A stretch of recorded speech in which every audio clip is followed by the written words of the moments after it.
Testing, testing, 1, 2, 3. Testing, testing, 1, 2, 3.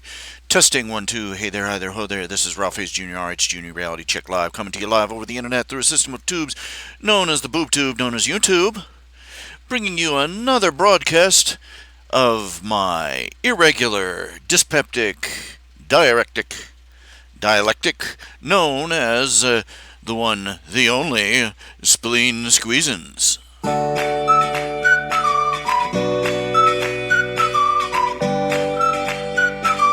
Are you excited? Lord knows I'm excited. Oh yeah. Yeah, this is... And the song just stopped here. Alright, there we go. Yeah, this is, in case you didn't get Spleen Squeezins. Thank you very much. Alright. This is me, RHJunior. RHJunior just coming at you and getting really pissed off at YouTube. Okay, apparently they can't find their butt with both hands in a map. I'm getting really sick of YouTube's BS. I really am. But as long as there's no real alternative to YouTube, they're going to keep this crap up.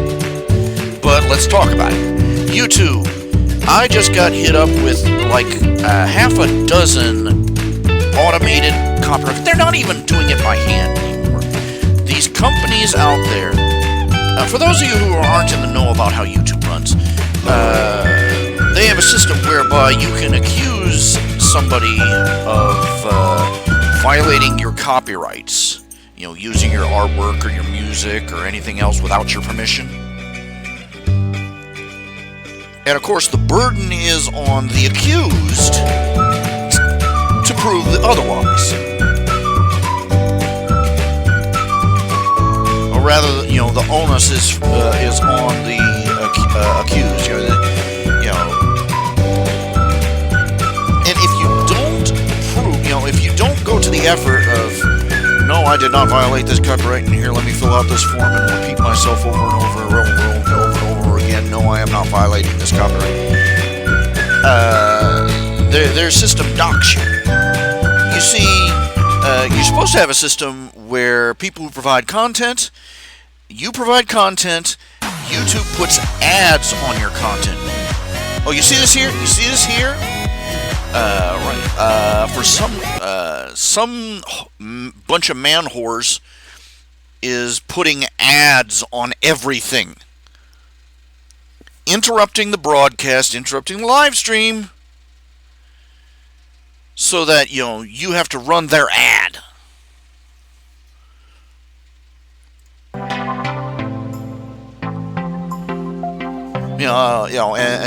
YouTube's got to make money, right? They're already rolling in it, but they got to have more. But whatever. But all they have to do is throw down an accusation that a content creator is violating their copyright, and YouTube doesn't investigate. They don't investigate. It's like a vending machine. They place an accusation against you, and immediately any ad revenue from your site goes to them, to the accuser. There are multi-billion-dollar corporations out there that have entire platoons of people whose entire job is to level accusations at people on YouTube of violating their copyright and demanding compensation. And YouTube doesn't even bother investigating. They immediately start taking ad revenue from you and giving it to them. I've never made a dime of revenue on this, but there are people out there who they automate it. They programmed the computers to sift through the billions of channels and broadcasters on YouTube and just randomly accuse them. You're violating my copyright. Who are you? You don't know me, and I don't know who you are, but I'm going to place an accusation anyway.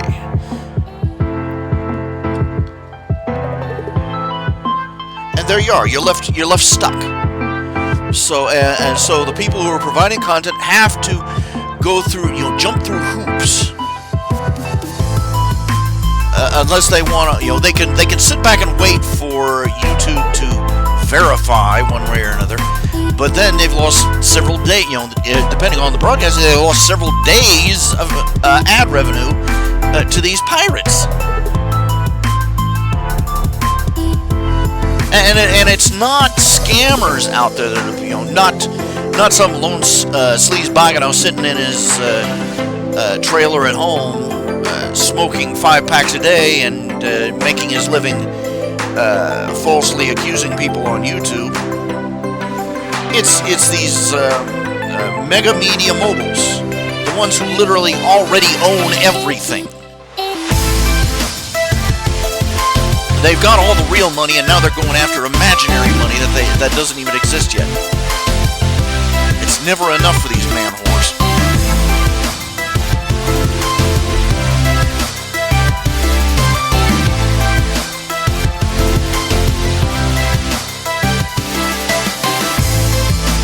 There was a day and age where somebody who found themselves whoring themselves out like this would kill themselves and hang themselves in their office out of shame. These man things don't even have shame. They don't even have human emotion. They're subhuman. They get up every morning, get up on their back hooves,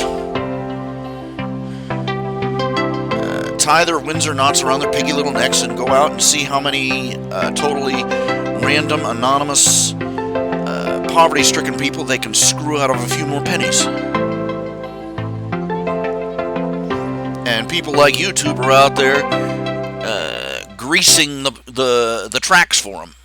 Digital to make publishers, it easier. website owners, and content creators often configure their layouts, ad placements, and content.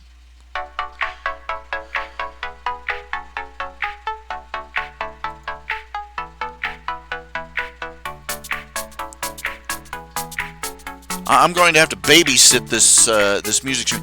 This is free copyright music. They are trying to put ads on the free copyright music channel.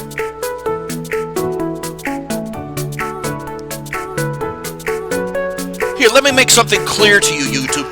Dear YouTube, I will sooner slam my dick in a red-hot waffle iron than I will spend any money on anything you put advertising on.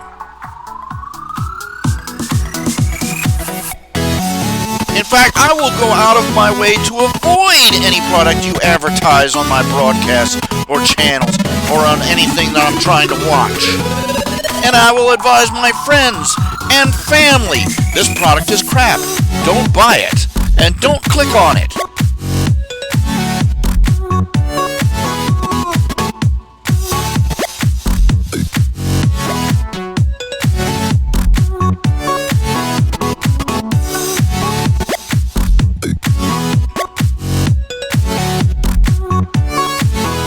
Putrefying greed of Google would make the robber barons of the 1800s vomit in shame.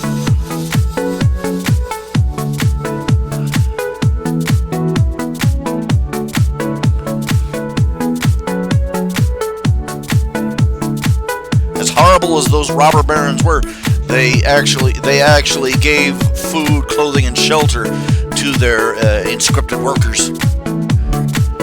These guys go out and hunt people down who literally have nothing.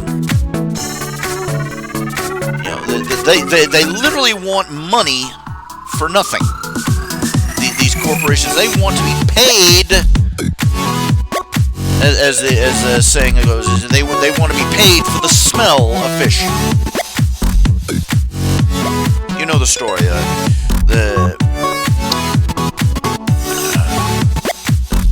Out in the Orient, there was a legendary traveling judge. A case came before him. A greedy old miser of a man dragged this young student in front of the judge and accused him of theft. And the judge asked for the circumstances. Well, it is that the young man, the old man owned a fish shop,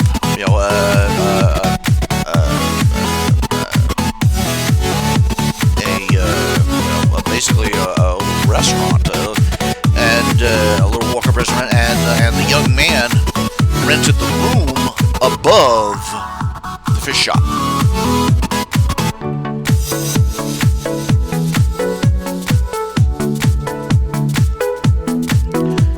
And one day the greedy old man happened to overhear the young man in a conversation with one of his classmates. And one of his classmates asked, "You're so poor, how can you stand to eat plain white rice with nothing else day after day after day?" You know, they didn't even have ramen back then.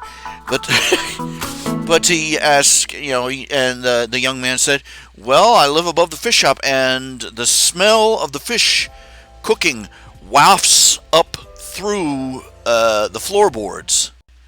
You know, and it helps. You know, it helps with the taste of my food.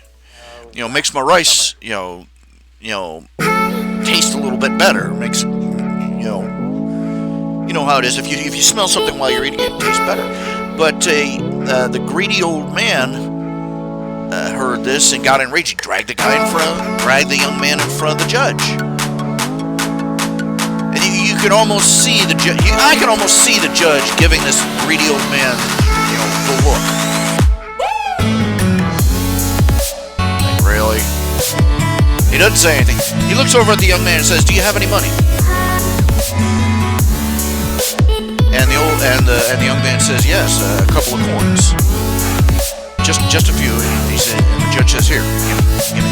And the young man pulls out his purse, hands his purse over to the judge, and the judge opens the bag, pours, like 2 or 3 of the lowest denomination coins they had. You know, just the guy was dirt poor.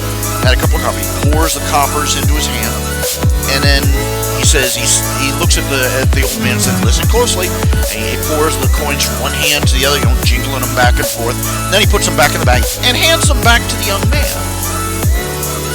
He says, "The young man is guilty, but the price has been paid." And the old man's like, "What?" And the young man and the judge looks at him and says, "You are accusing the man of theft because you accuse him of stealing the smell of fish from you. Therefore, you're going to be paid with the sound of money."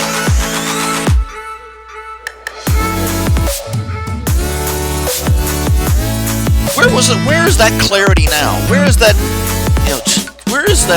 sense of irony now? Where is that sense of clarity now about how damn stupid these copyright trolls are pulling up? Where is that?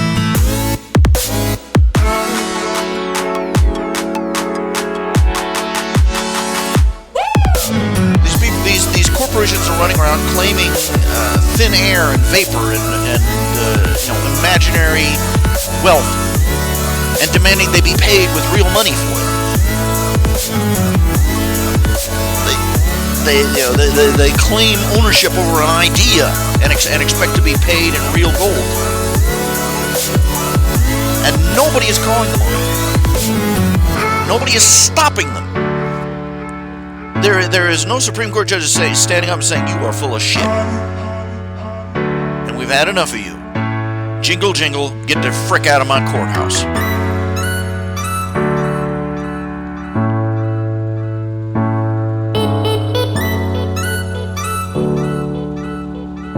I love this one. I love to hear this story. There was this nursery school.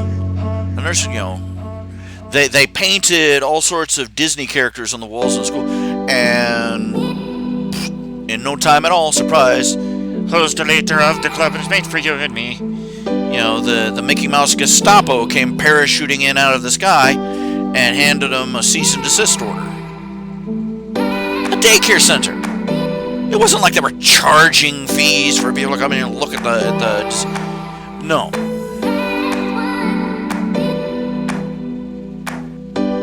Anyway, the just beautiful moment here. Hanna-Barbera heard about this. They looked at it, and the people in Hanna-Barbera looked at each other and said, "Uh-huh." And they went over and they went to this nursery school and said, "Here, we'll redecorate for you." And they went in and they painted over all the Disney characters, covered them over, and then painted all the Hanna-Barbera characters up and down the walls for free. Then they stood on the roof and flipped the bird at Disneyland.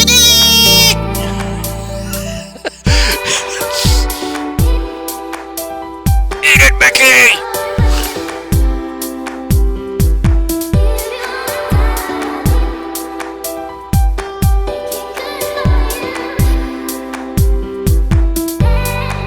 Dang, you fools, the Grinch was supposed to be a cautionary tale. It wasn't supposed to be an example to live by.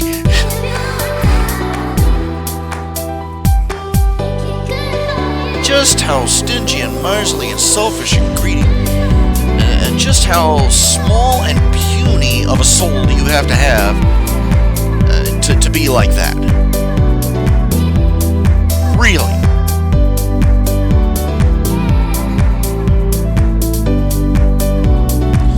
But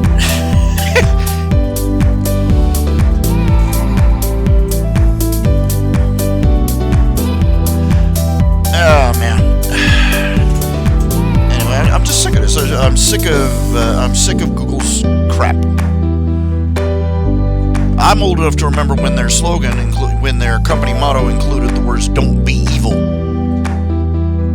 They erased the "don't" sometime 5 years ago, and they've just been going, great guns for it ever since.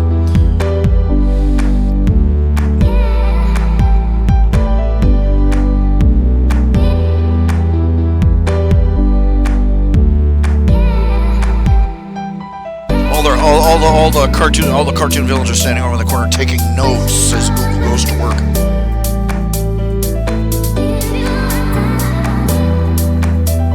I'm in a mood. I really am.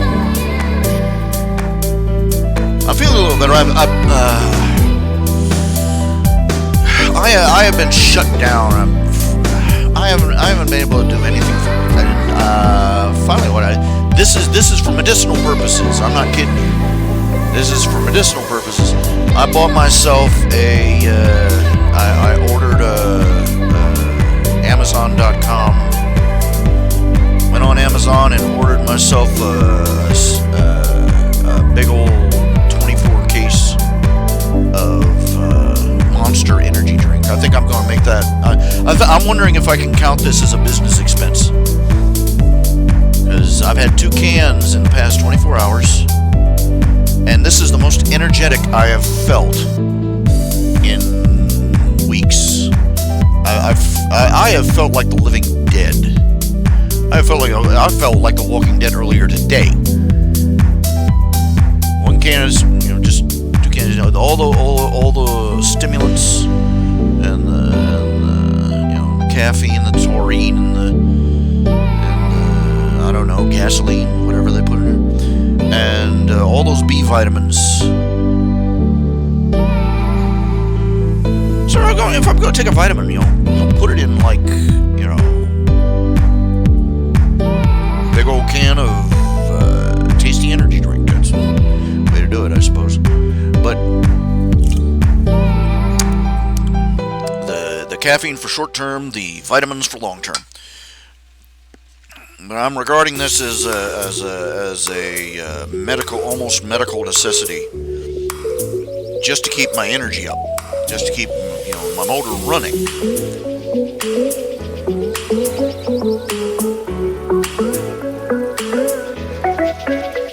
I'm feeling rather miffed. I'm such a petty individual. I'm such a petty individual. I'm ashamed of that. At the same time, I ride it like a horse. Because I'm a petty individual. And, some guy, been reading, My Hero Academia fan fiction. Pretty well written. I'm already getting tired of the stations of the canon, though. For those of you who don't know, when people write fan fictions, you get 2 variations. One, they change literally everything. In the plot line. They introduce new characters, have things go wildly different right from the start. Or 2, All their changes are mostly cosmetic, but they still, go through the station, what they call the stations of the canon, where they follow the canonical plot line and the sequence of events, and everything happens almost exactly the same. In the same order, at the same time.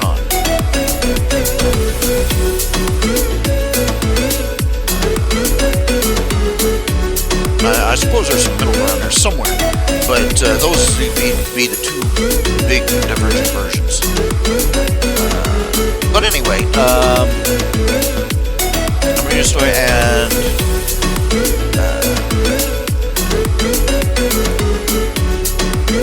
I have some problem with the Boku no Hero Academia universe, particularly. They've got the suit, they've bought into the Superhero Registration Act. In fact, in their world, in the world of My Hero Academia, it is 80% of the population is supposed to have some sort of superhuman ability. It ranges anywhere from tiny little trivial abilities that don't really have much practical application, all the way up to people who have, superhero level powers. But, it's supposed to be set in the near future, and they've established what they call these powers quirks. And they've established what they call the quirk laws. And it is literally a crime in their society to use your superpower without a license. Not just, vigilantism. Vigilantism isn't just illegal, but using your quirk power in public at all.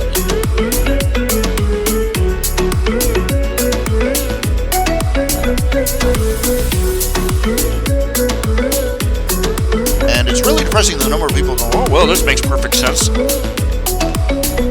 Okay, I've objected on this on several grounds. I've pointed out, one, first of all, this is rule of thumb for any legislator, for any leader, for any ruler, for any military command. You do not make a rule or a law or give an order or write legislation. You do not make a law or a rule that you cannot enforce and that will not be obeyed. Never give an order that will not be obeyed. Never make a law that you can't enforce. That's a twofold one right there. But can you imagine living in a society where everybody has a paranormal, but it's a crime? Everybody has one of these abilities, but it's a crime to use it in any noticeable way in public? How long do you think that society would last? How long do you think it would be before they would have to? We can't even look at it this way. We can't even enforce drug prohibition laws with like 100 years of people talking about the devil weed and the wacky weed, and just say no, and all and the most draconian enforcement we can come up with. People are still smoking dope.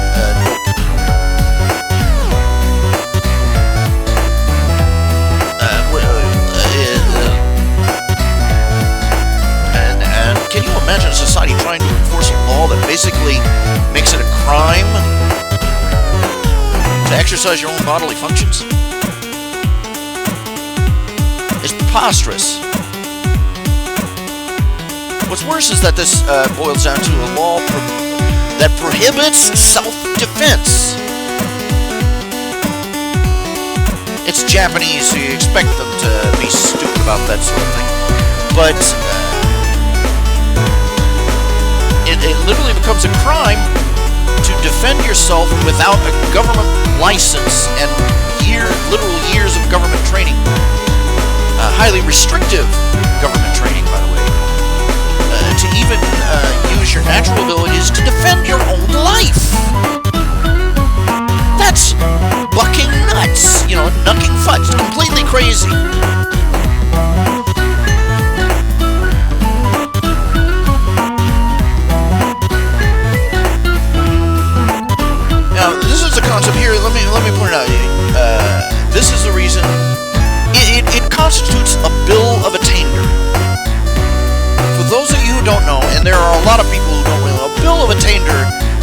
was forbidden in the Constitution of the United States because it's an oppressive law used by tyrannies.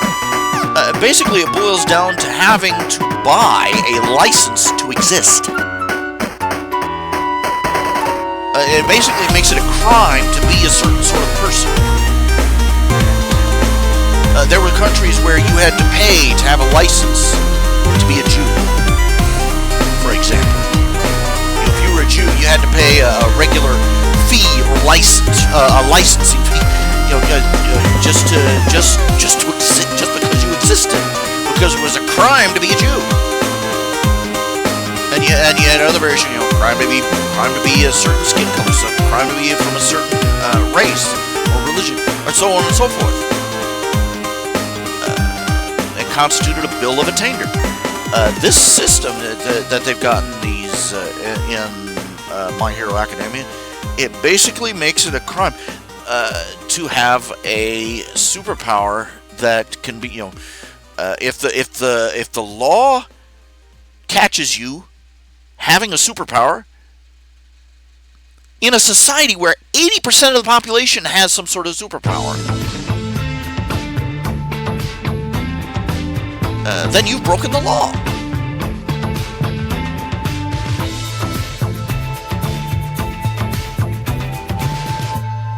The old joke about driving while black, the crime of driving while black.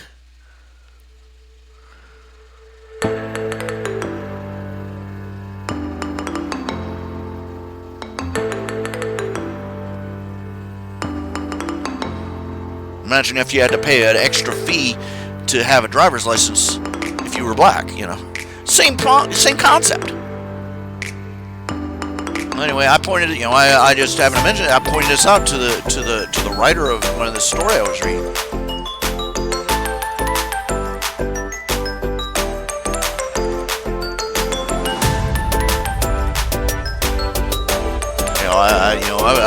I was in the comments section. I was trying to group some conversation about this, some critical analysis, some back and forth about it, between the commenters and the writer. Because too many people that write these stories, they accept these premises without commenting on them, objecting to them, or even trying to go, oh, by the way, this is wrong.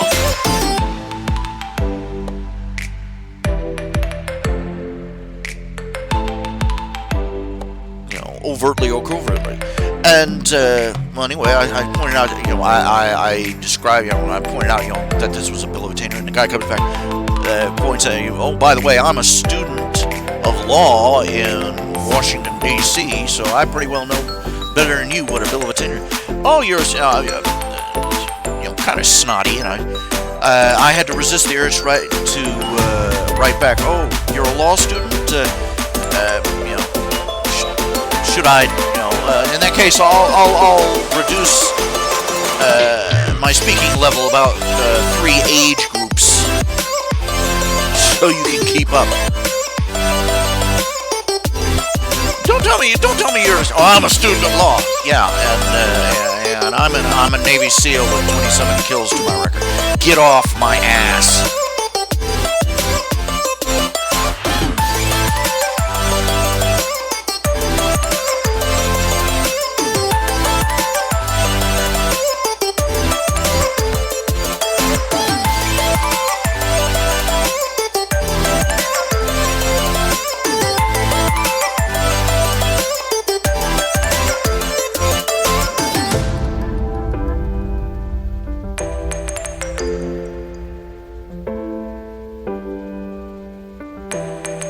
The legal profession is the antithesis of the principle of self-governance.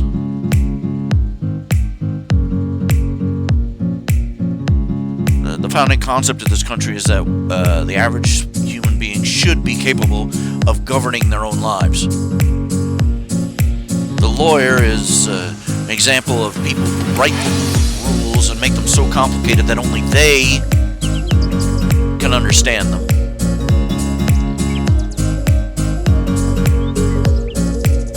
and thus force everybody else to come to them for. Well, really, what it means is that they write the laws and they write the laws and they write the laws until nobody can agree on what the law says, and then they write one final law and says only the people who are legal professionals can interpret these laws for you.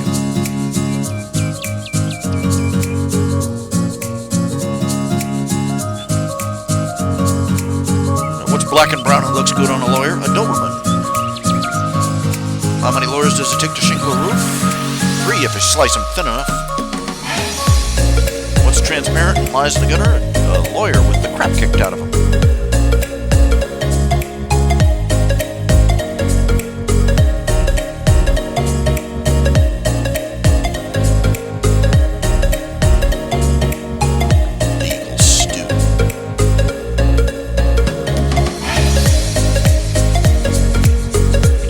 Legal student, all it's saying to me is that you're taking studies in how to thwart the clear meaning of the law by pouring out the letter of it.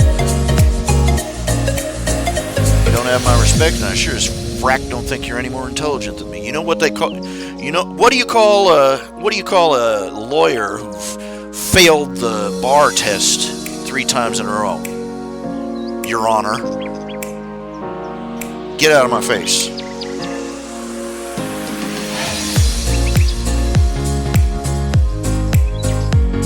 And still, he's supposed to be his legal beagle, yet he completely missed the point of what I was saying. Well, in a society of, some people just don't want that responsibility. You go for the great, with great power comes great responsibility. Some people just don't want that responsibility and are grateful for a legal. Yeah, if regardless, that's freedom of choice.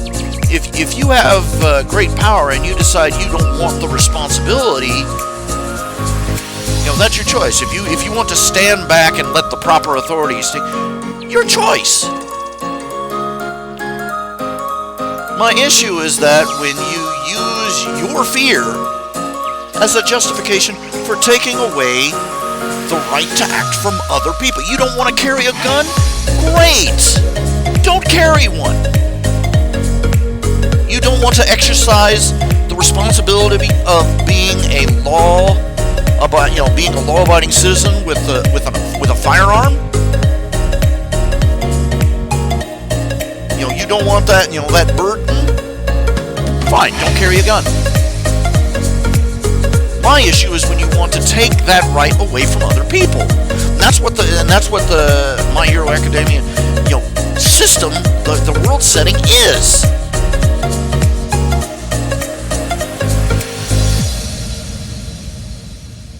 They literally wrote laws that took away the right of the common people to use their own natural abilities in their own self-defense. Not even just taking away the right to bear arms, taking away the right to defend, to fend off a violent criminal with their own bare hands. They're even more fucked up than pardon my language, they're even more screwed up than the British are now. And these people, and the British are out there trying to register butter knives.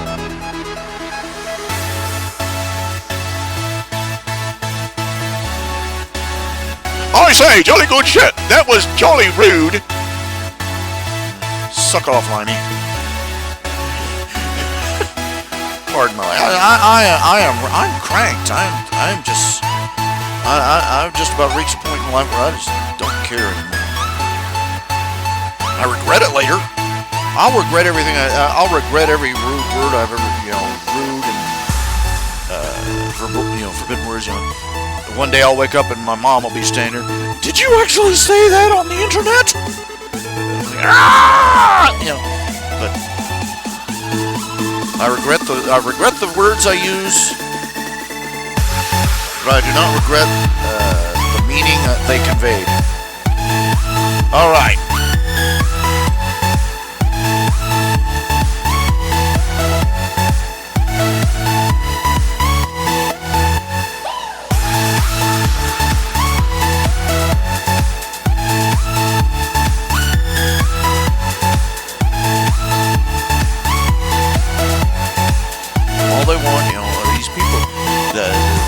so placid and passive. All they want is a nice, safe cage where somebody fills their food and water, their food dish and their water bottle on a regular basis. Changes their newspaper once in a while. That's pathetic. What's more awful is that they want everybody else put in a cage like themselves too.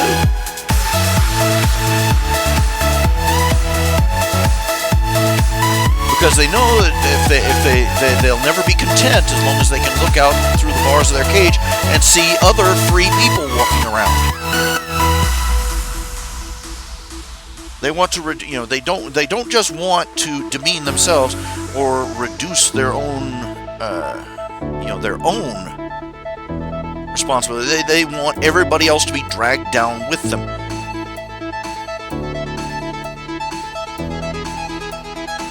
Otherwise, they're not a happy panda.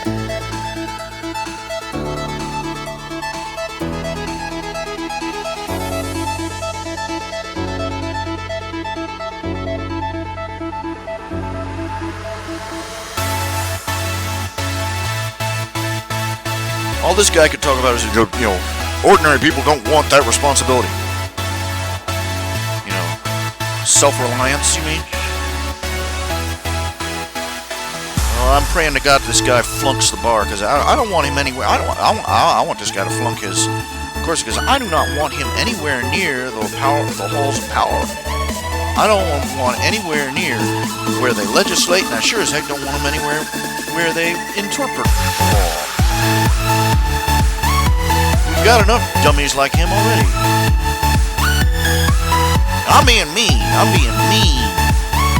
about this guy. I don't know him personally, but man, just how much does somebody have to really say for you to decide that you don't want anything to do with them and that they're a moron?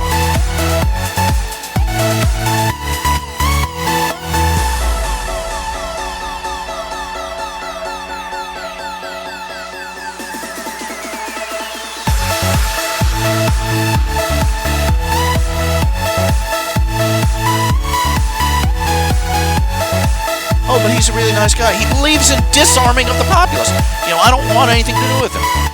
Oh, you really need to get to know him. He's a racist!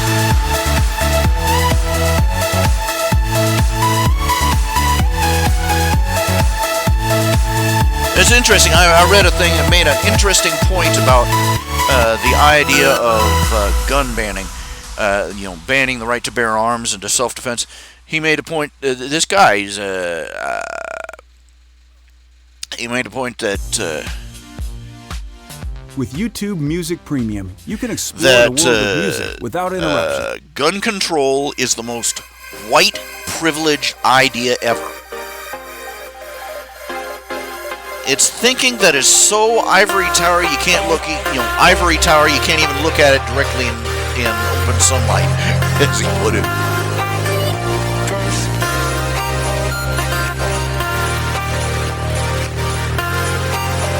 It's the social equivalent, saying that other people do not have the right to carry arms in their own self-defense. It's the equivalent of, only the police shooting is basically the equivalent of saying, let the maid handle it.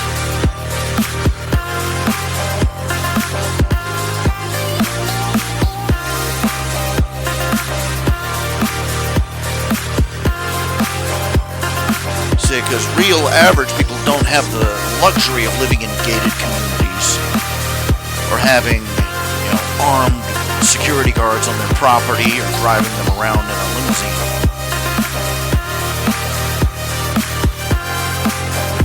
That's rich white bitch privilege territory.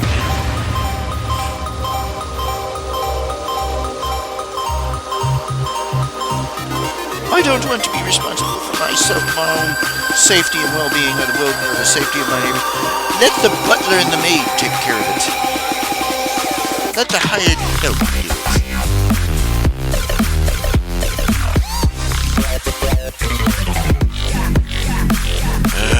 I hate trying to adjust the music audio level on this. I hope it's working okay out there.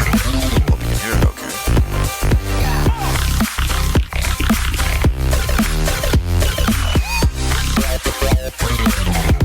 Well, I don't know if it's been made clear in the anime. I haven't seen anything in the anime that makes it clear.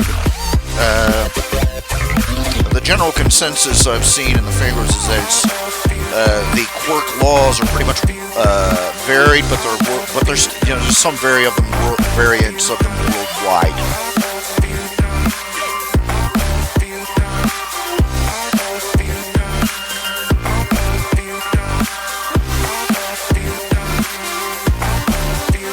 There was one fan fiction where it's set in My Hero Academia, where the protagonist was crippled. He has telekinesis, but he was crippled as a child by a terrible accident that broke his back. So he has to use his telekinesis to move around, to walk around. He wears braces on his legs and uses his telekinesis to levitate himself and to move his legs so he looks normal. But he still has to have a special license from the government to use his telekinesis to walk around. He literally needs the government's permission. He literally has to pay a fee and get the government's permission to walk.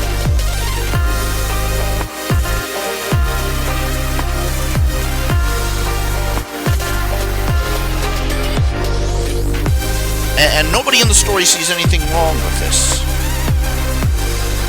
There's absolutely nobody in the story who's going, this is absolutely effed up.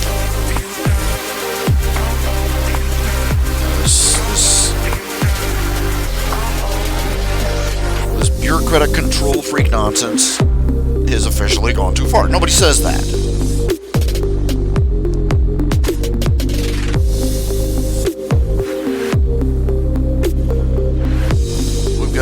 We've got generations of people who feel that all good and all rightness flows from the government.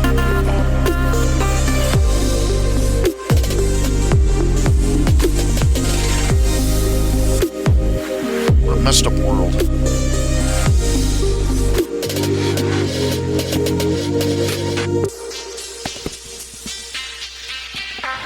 The music is loud. The music is loud. I have literally got the music turned almost all the way down.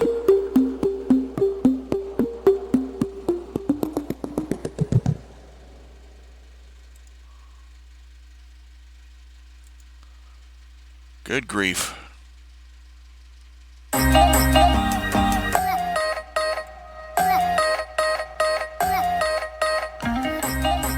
Turned it down in 2 different locations. According to the desktop audio bar on this program, there's no music audio playing at all, according to it. So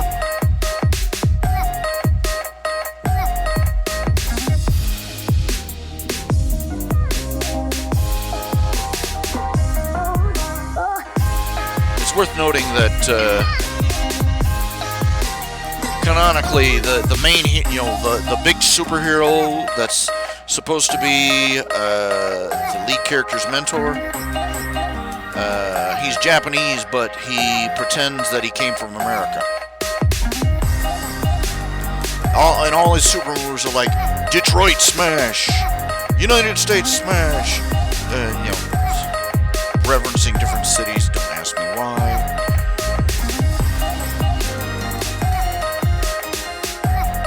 I've turned the music down as far as I can. Literally. I don't know what to do. I know nothing. I can do nothing correctly. I haven't updated any of the comic strips. Anything. Anyway, Legal Beagle, who decided to patronize me and tell me, I understand these laws better than you do. I wouldn't bet on it, Sonny Jim. Some 25-year-old snot taking a paralegal course.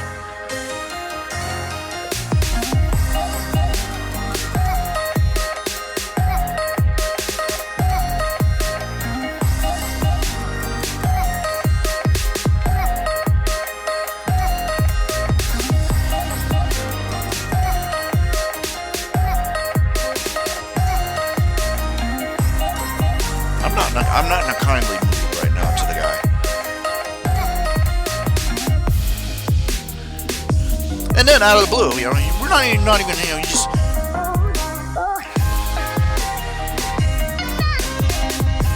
And he starts commenting. I'm not even, not even in my forums. Not even talking about. We're talking about, social. And he's in the same message he sends me, he informs me. Oh, by the way, I've read your stories. I've read your story of the workout. It's cheap, schlocky entertainment. It's B movie quality, derivative.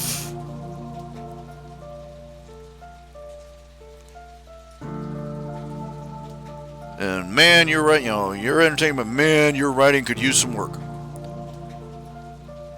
I'm like, how classy.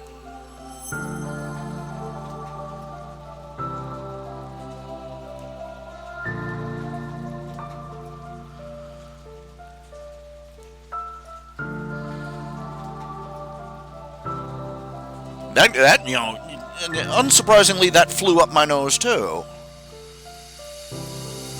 Gee, can you guess why?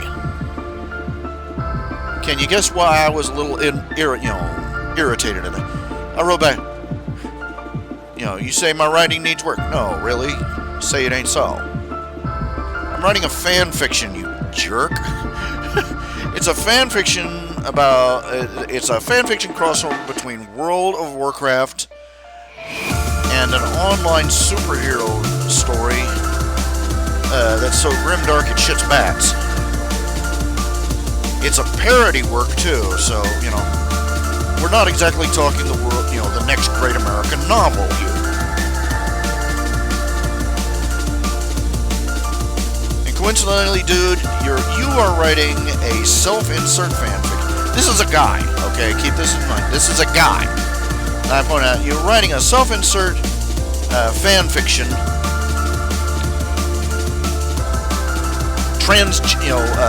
gender switch fan fiction, where you become the lead. You become a female character in a Japanese anime, and become the girlfriend of the main antagonist. So, glass houses, stones throwing, lather, rinse, repeat, okay? Seriously, that's the main plot of the story. The interesting thing,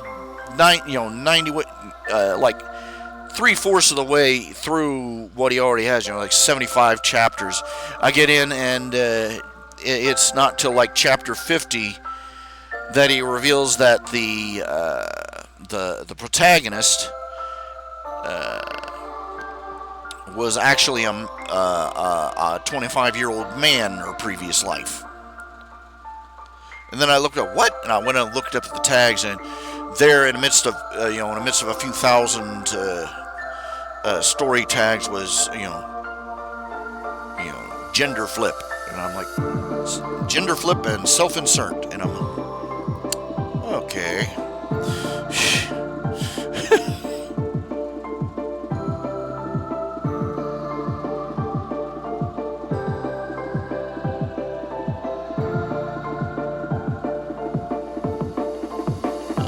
Do not condescend to me, and do not cheap shot my stories. Oh my word! I know my stories could be better. I write them for fun, not for the approval of literary critics.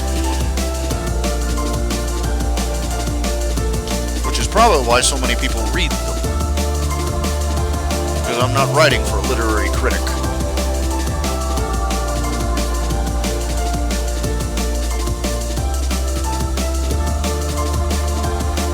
Personally, I'm daily surprised at how many people like it. I'm daily surprised at how many people like my stories. It just goes to show there's a market for everything.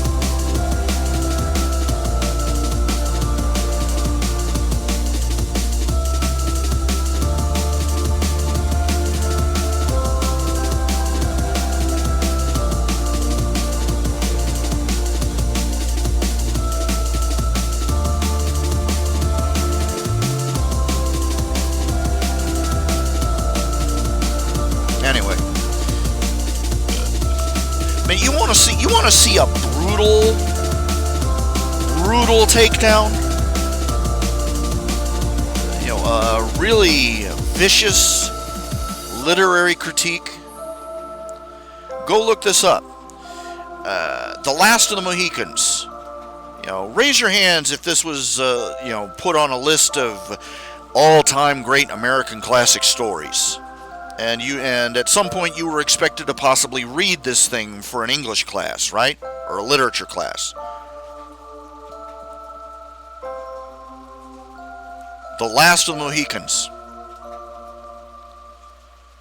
Well, if you go looking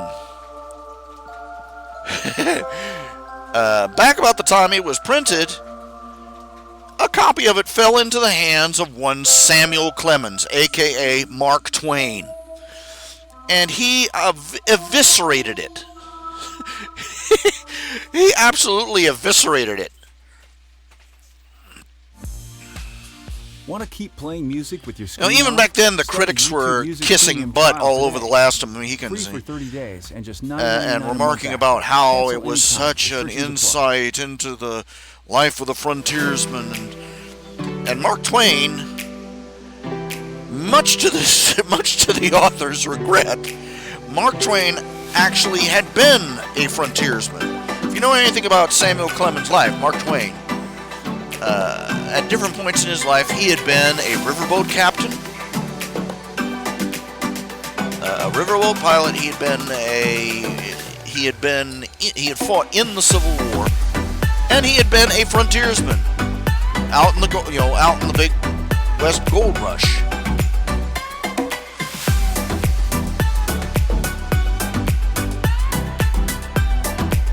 So to put it mildly, he knew his onions when it came to this topic. And he took The Last of the Mohicans out to the woodshed and just beat the crap out of it. He took it apart on the writing quality, on the accuracy, on the I mean,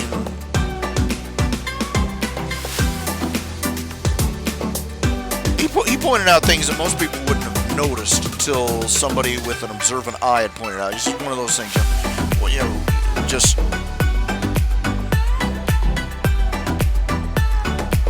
the factual errors, and the more preposterous events in The Last of the Mohicans, and some of the things that are just blatantly erroneous, and he just thrashed the everlasting life out of it. It is brutally awful to read. But look it up. Which just goes to show you that all these people that talk about the classics, oh, this was a great literary classic.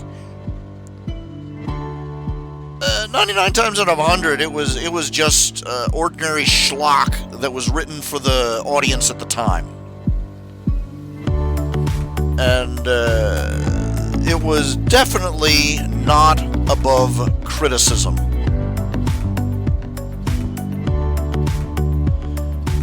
And legitimate criticism for its quality. Man, if I could just go back in time, if I'd have just known about Mark Twain, I would have done a book report on The Last of the Mohicans, and I would have referenced Mark Twain's critique of that literary pinnacle.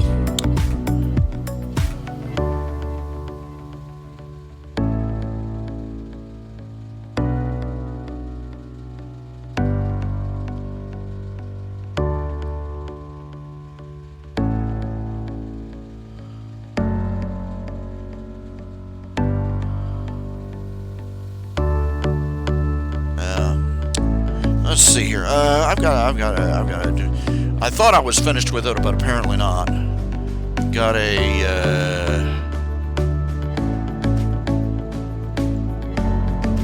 let's see here.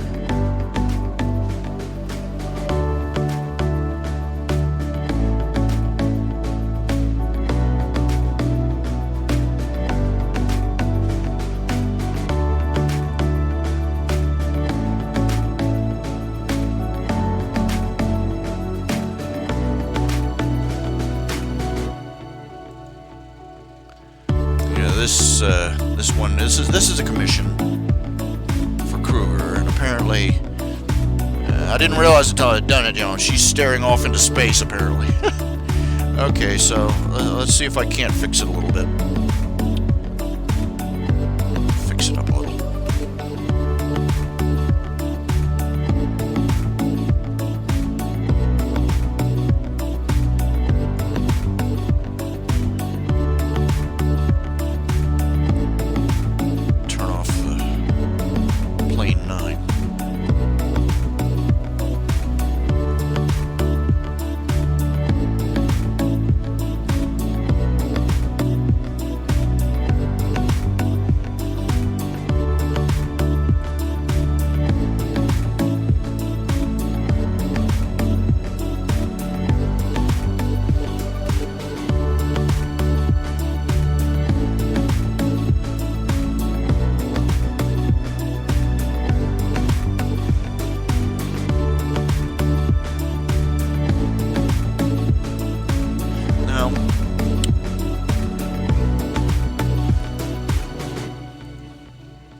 Get YouTube Music Premium so you don't have to hear this ad or any others again.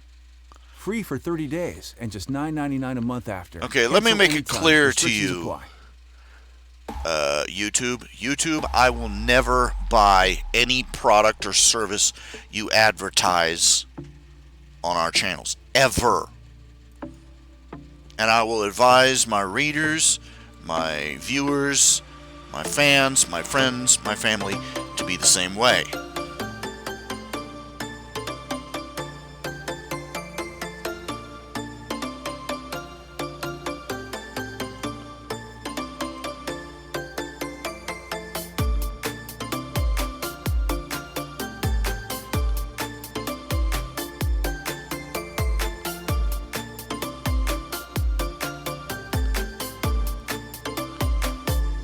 Nobody likes advertising. Nobody.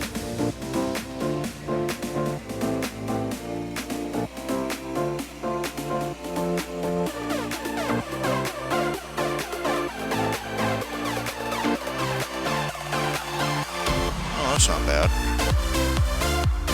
There, it didn't take too much.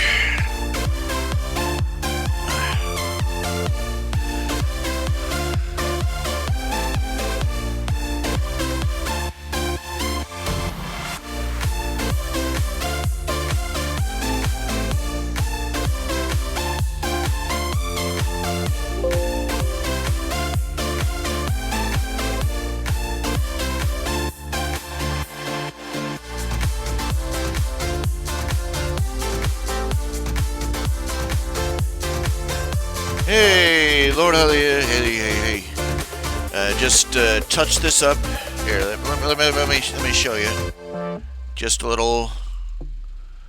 Changed it up there just a little bit. Was there anything else that you needed that you wanted changed up a little bit? Oh, wait a minute. Let me get this. Beg your pardon. Missed a couple of little white spots there. Hate that when it happens. You're like, did you get everything? Oh, yes, I colored in everything. And it leaves little white spots everywhere. You don't see them until it's too late. There we go.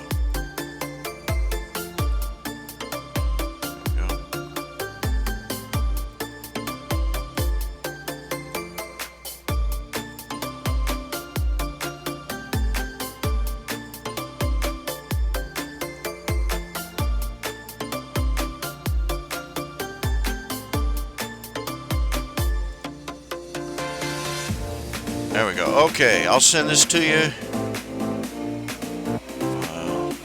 Save. And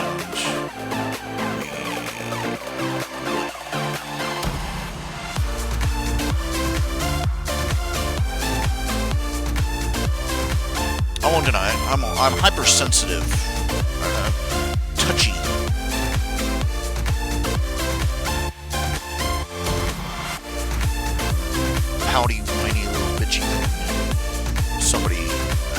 hassles of my work.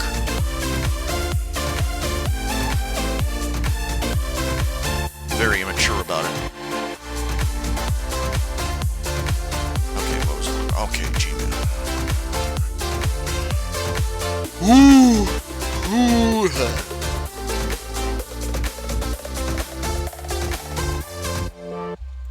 Come on, computer, giddy up.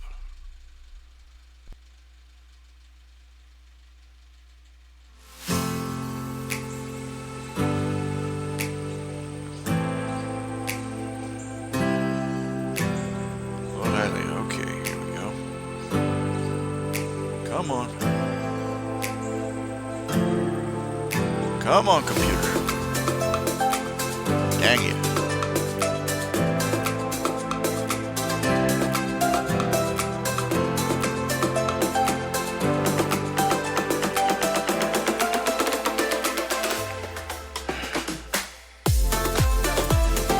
I think I'm going to have to shut down on taking any more commissions for a while. I need the money. But I desperately need the money, but I can't afford. I've already got a mountain of commissions. I'm swamped. And I'm falling behind faster and faster every day. I'm probably going to be upping the prices.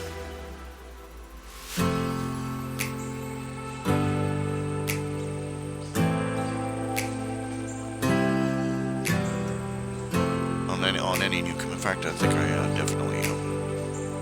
definitely am, because I can't. I'm already miles behind. It's just a stack. I'm going to be spending all my time working on projects that the money has already come in and vanished in a puff of smoke. I can't be doing like that. So it's kind of a bad idea to work that way, you know. So I'm going to have to. I'll probably get almost no commissions. But there you have it.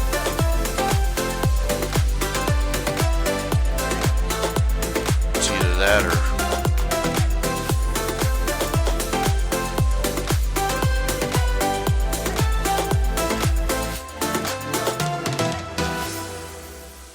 Let's see here.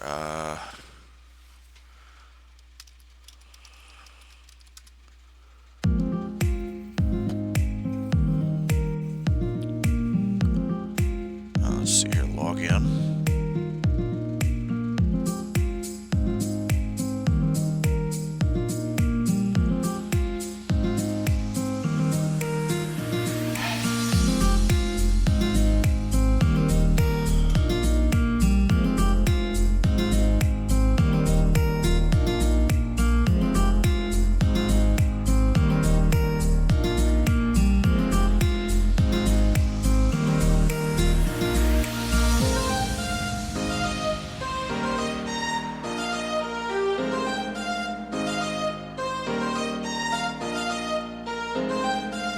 Commissions, edit page.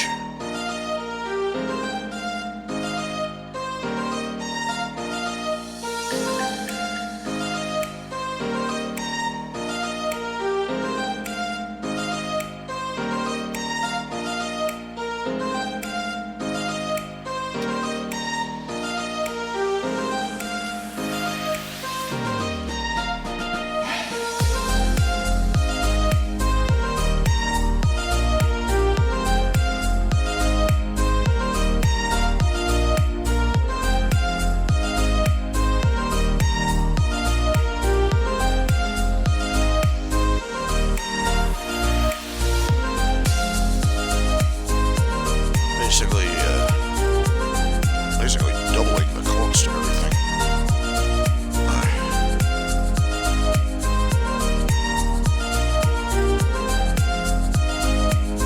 It's not like anybody's bought any cameos in a long time in the comic strips. Probably help if I updated them more often. Duh.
I've just updated the prices.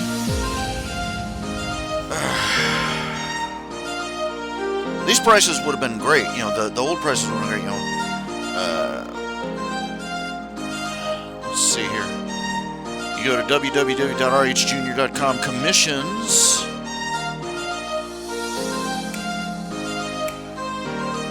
It used to be I used to charge $40 for a single full color strip in any of my comics. You know, you wanted your character to appear as a one-time cameo. $40. 5 years ago, 10 years ago, that was a pretty good price. But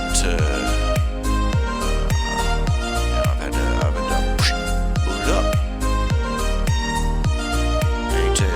It's now $80. And if you want a 5-strip appearance, that's going to be $200. I feel, you know, don't get me wrong here. I'm hoping I'm not coming across. Pay me more, you peasants, for my glorious artwork. You know, it's just, it's a balance between. Hola familia, it's Daddy Yankee. It's trying to balance, you know, supply and demand. I can handle, you know, I can't handle as many commissions as I used to be able to. I can't even handle as many just regular works as I used to.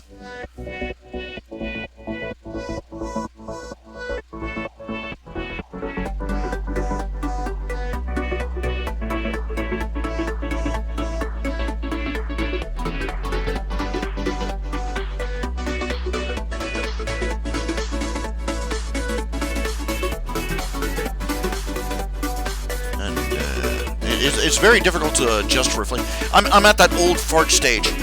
Back in my day, these things were 50 cents each. You want to charge how much? You know, this is me. Sad to say. Okay, I need to fix that Patreon patrons list. I need to find a better way. I don't know.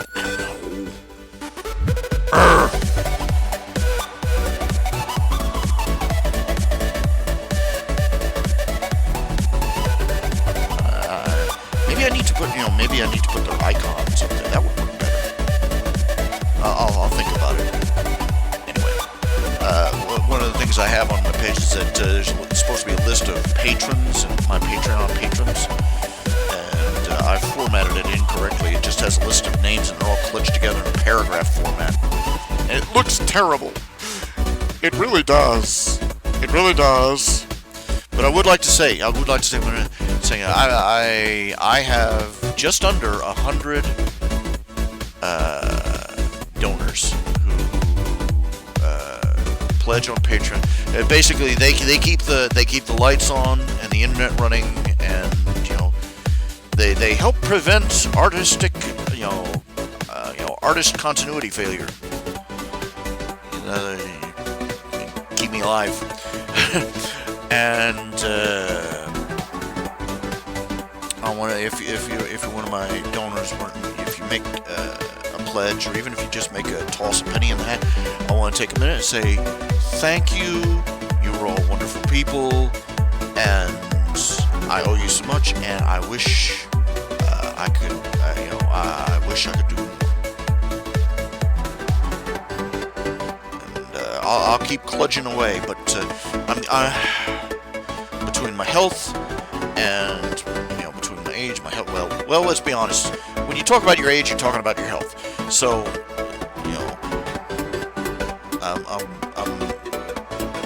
I've lost so much steam.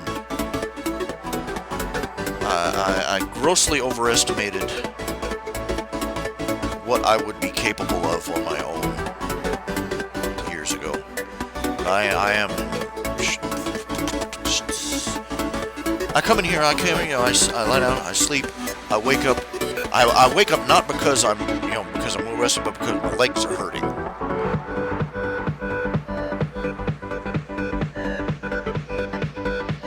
And it literally takes me the better part of an hour just to slowly lever myself up out of bed. And then I get up and I'm still exhausted and I think, do I want to lie back down? And I'm like, no. Because if I lie back down, I'm going to have to go through this all over again.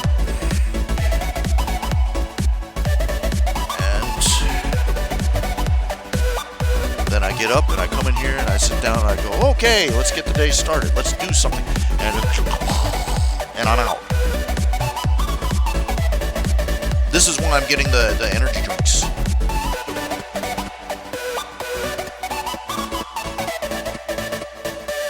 I'm limiting myself to like 1 or maybe 2 cans a day. But I need it because, well, frankly, I need the B vitamins. I need the B vitamins and the riboflavin and all that. Okay, I know what B2 vitamin is, but what is B1? I've always wondered. I'll have to look it up. But that keeps me, you know, this is the only reason I have the energy I do right now, is because I have 2 cans of Monster energy drink inside me. And so I'm sitting here.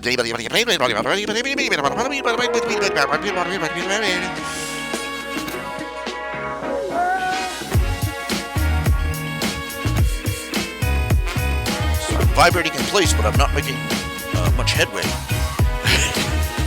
Okay. Let's see here. Debbie sent me a message. Oh, I got a message from my sister. Yay. Let's see what she got to say.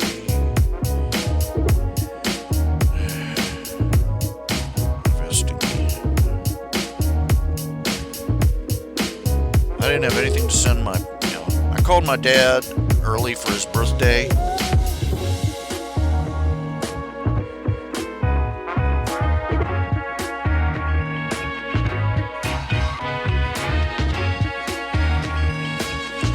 Didn't even really have anything to send.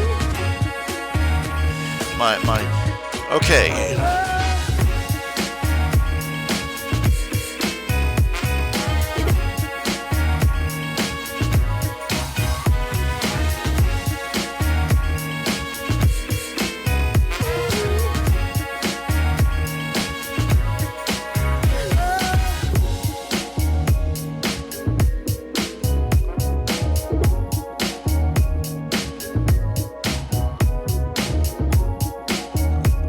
Just my sister advising me to keep some heating in the bathroom so my pipes don't freeze next winter. I'll keep that in mind, Debbie, but truthfully, that's why I had your husband lay the pipes in my kitchen and bathroom and everywhere else inside the house. I'm serious, I got water pipes running across the floor of my kitchen.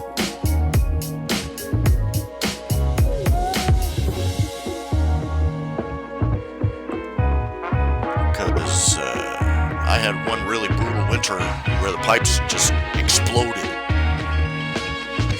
and it was months. You know, Daniel Meyer, my excellent man, he sent me a couple of rolls of PVC. What do you call it? PEX pipe, PEX pipe, flex pipe, hex pipe. But then one day my brother-in-law came along and he come and put the pipe in. Pipe in. And I said, don't bother, just run it along just run along inside the floor. Drill a hole, cut a hole through the wall, just run it through. Because I'm not putting any pipes outside this house.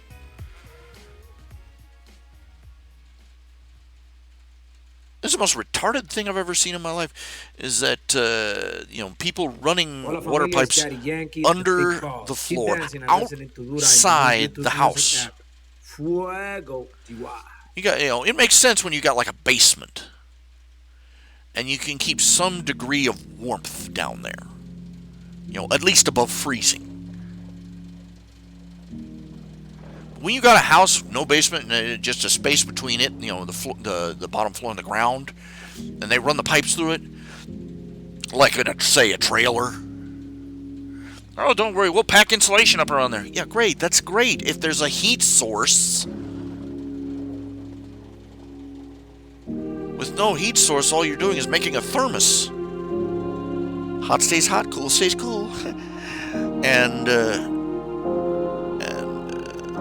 pipes burst and they ruined the insulation under the house.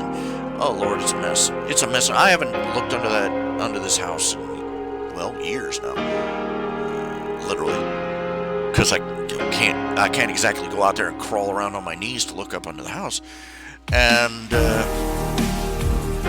so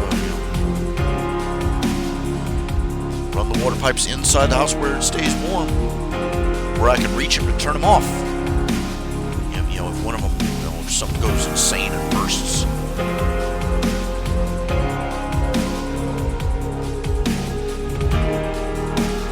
This entire house is a leaking, seeping.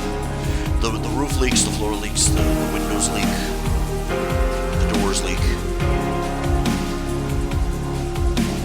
I don't even want to think about what the energy analysis is.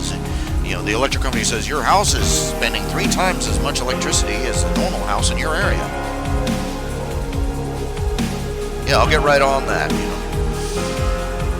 Dip into the trust fund.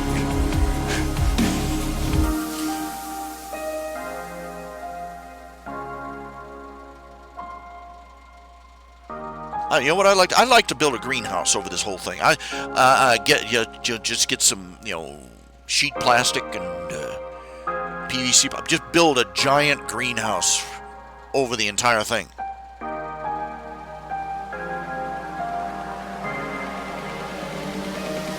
Screw it, just...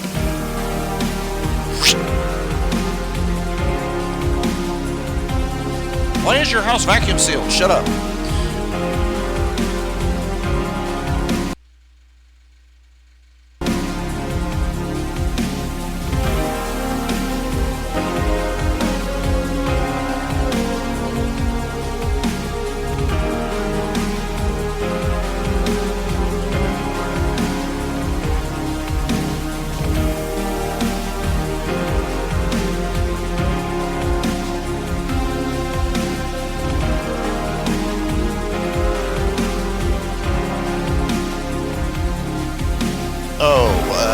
Let's see. Hey, Lord, I'm not going to complain about people sending me business. It's just it's my own fault that I overestimated what I'd be capable of handling. Oh, I can crack these out in no time flat. And Father Time and Mother Nature came by and said, guess what? No. Fanfic. Oh, you found that alternative post of somebody archived Fanficus Crapsack stories that I wrote. I think I'm gonna go ahead and post them back up. I don't know. Some days I think I need to correct these, I need to review these, I need to change these, I need to change them back. Premium, you get official and other albums, days I think, screw it, I've got too much on my plate already. I already finished these. I'm not going to keep remaking the same story. I'm not going to George Lucas this thing. And the music doesn't stop. And get it all ad-free. YouTube Music Premium, free for 30 days and just $9.99 a month. I've seen the trailer for the Cancel anytime. I cried a little. I've seen the trailers for the Sonic the Hedgehog movie. Look, I've seen the trailers for the Pikachu movie. And I was already going, this looks so substandard. The Pikachu looks like a plush toy. The fur rendering is terrible.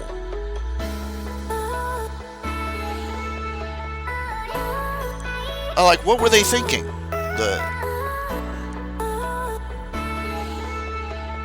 But I've seen the Sonic the Hedgehog one, and I'm like, I can't believe that passed. I can't believe they let that happen.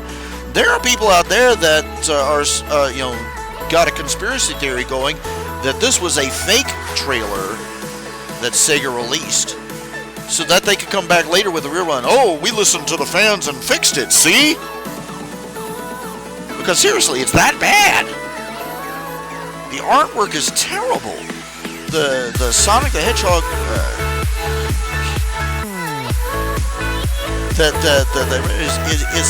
it's hideous. It's awful. I thought the Pikachu one was pretty bad. But this, just unbelievable.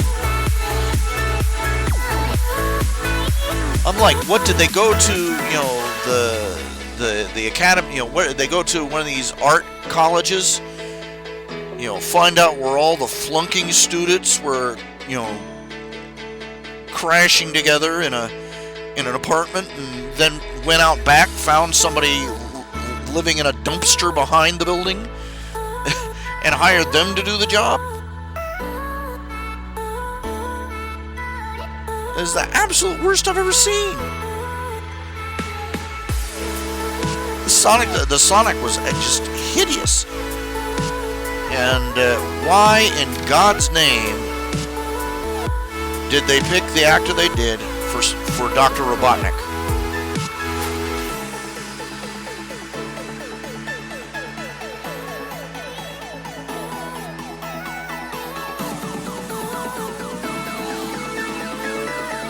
Was he hard up for a job?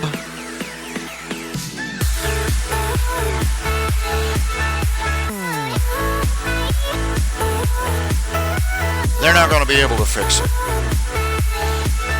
If it was this bad, just 5 months from it, it's. I've seen the trailer for the.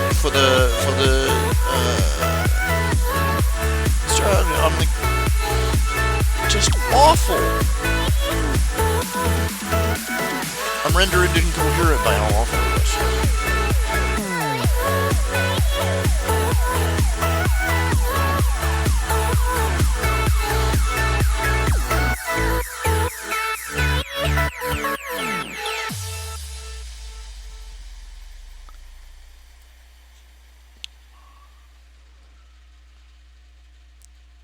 They figured they could, I'm sorry to say, the Sega products have gotten a kind of a reputation for being crap.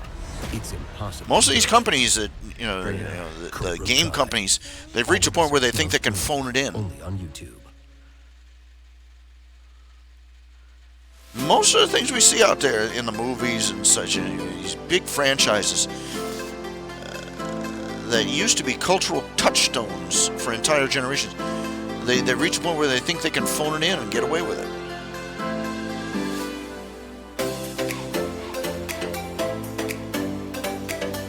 It's really awful.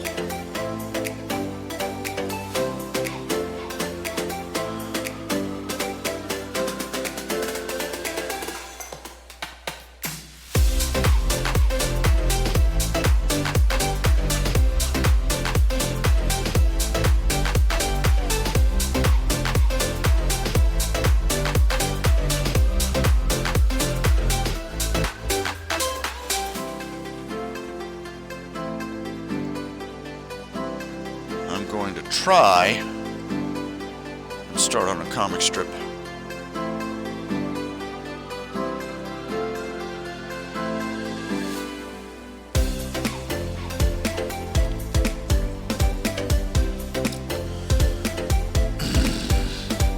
I've had a particular plot line in mind for Nip and Tuck for a while, but don't know whether I just don't know what it was that was keeping me from doing it.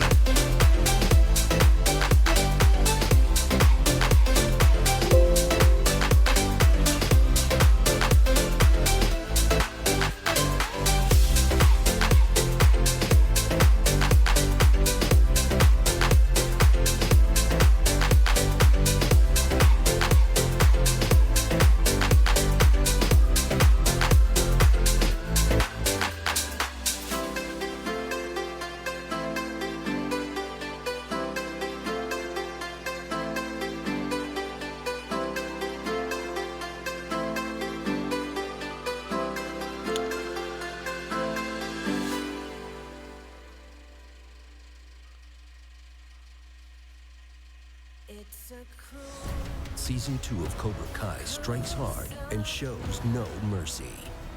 It's impossibly good. Bring it on. Cobra Kai.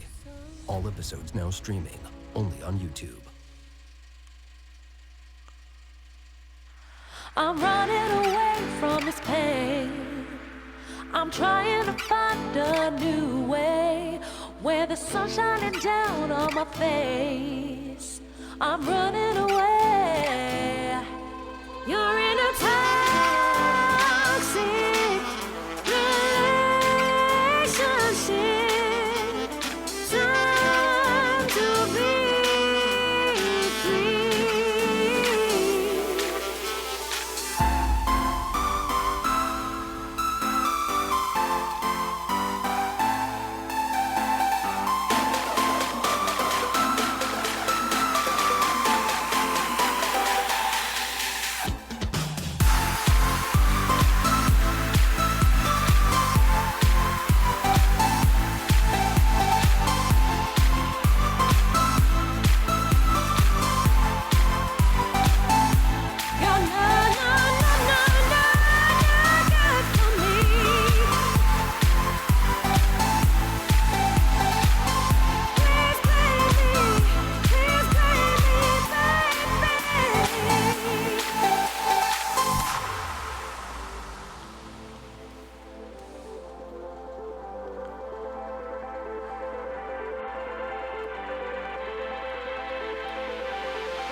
I'm running away from this pain.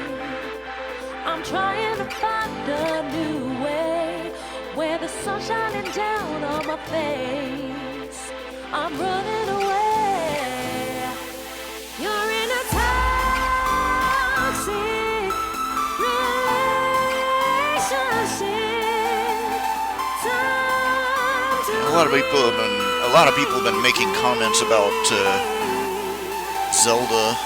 I've come to regret some of the names I've chosen for these characters. All the girls have names that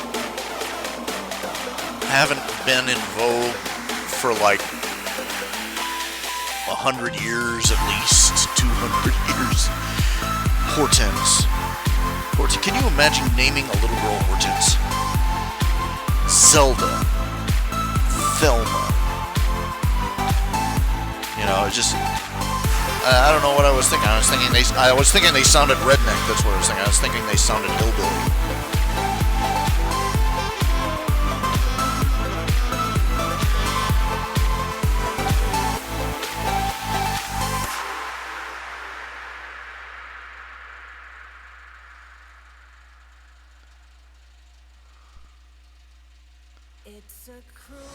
Season 2 of Cobra Kai strikes hard and shows no mercy. It's impossibly good. Bring it on. Cobra Kai. All episodes now streaming, only on YouTube. But anyway, everybody's been making commentaries. Well, what about her quills? That's got to make things awkward for, like, you know. So got a little miniature story arc in mind. Probably blowing it over, but it's going to address that question.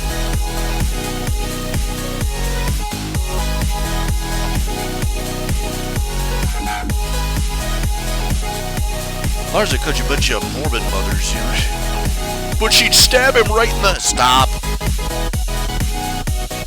Okay, just let it go. Walk away from the topic.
topic has gone too far. We've already gone too far. So let's keep going and see what happens.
With YouTube Music Premium, explore your favorite albums, music videos, and more. Hear that ad in the background? Even when you're That is an ad for a offline, service unlock your screen. I'm going to recommend Get it against. all ad-free. YouTube Music Premium, free for 30 days and just $9.99 a month. Why am I recommending against it? Because it's interrupting a service that's supposed to be free. This is copyright. They are trying to squeeze money out of an entire channel of copyright-free music. That's just kind of scuzzy. They already got all the money and they want more. Speaking as somebody who has no money, so I'm a hypocrite, I suppose.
I hope if I ever got rich, I would not be like that. I would not be.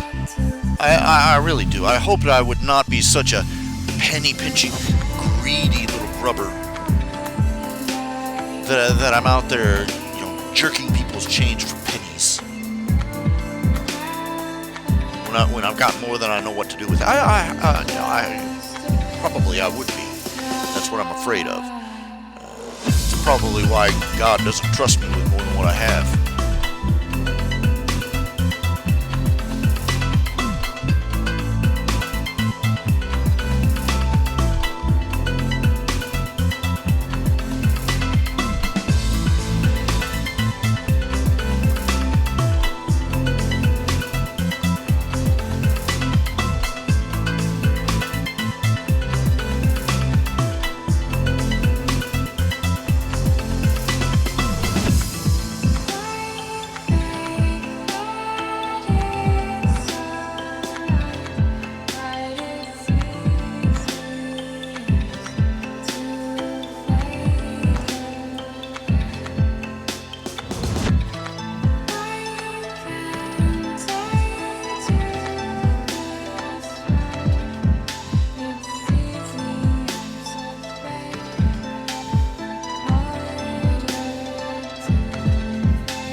People are eating and drinking more and more acidic food and drinks, which are weakening the surface of our enamel. Our biggest challenge as scientists has been to develop a product that repairs weakened Hear enamel. that noise? Our answer is Pronamel That's another Intensive product I'm Enamel going to Repair. recommend against. Pronamel Repair not Sensodyne only Pro brushes away the Enamel. bad things, but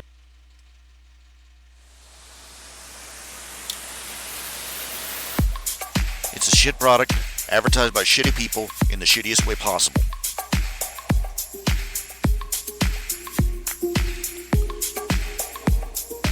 Ooh, and Steam is offering $10 for free.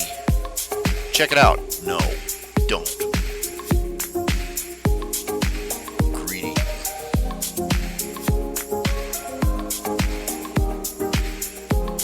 They're out there trying to cheat. They're out there every day of the week trying to cheat me out of any revenue I might possibly, in the most remotest chance possibly that I'd ever make. And now they're trying to make ads off of my corpse. Get off. Get off my back.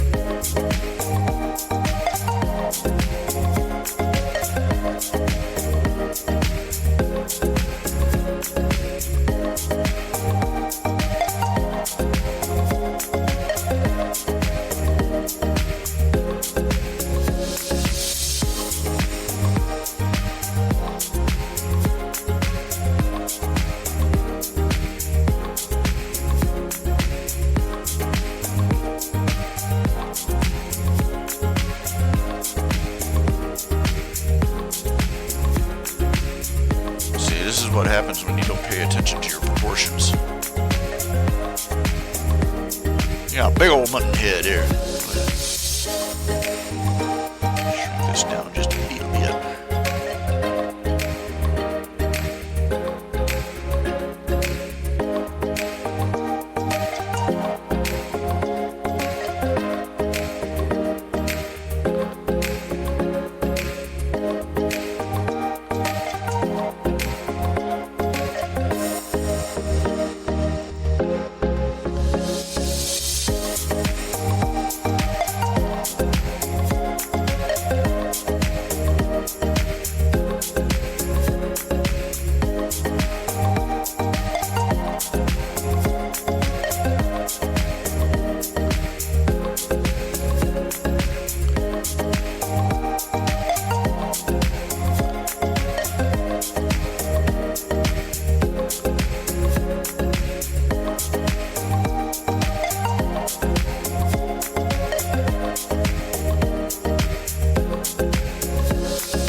arms are supposed to be crossed behind your back.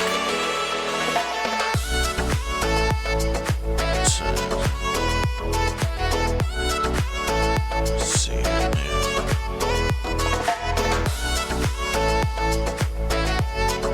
Oh, I see what I did here. My mistake. They were supposed to be crossed behind your back. Whoops. Yeah, I screwed that one up.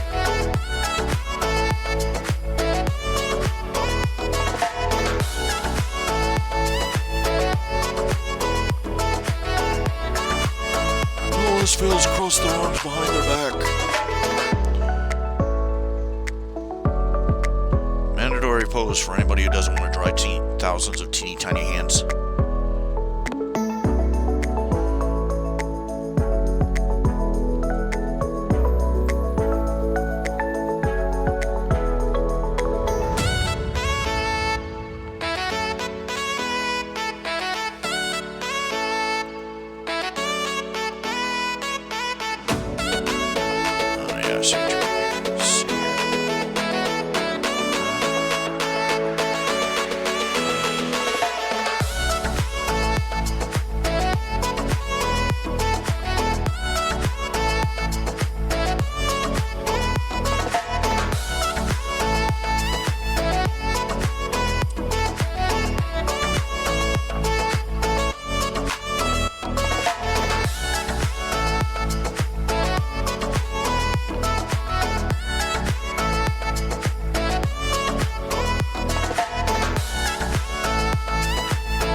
It's the little things that mean a lot. I don't know. Let's see. Ouch.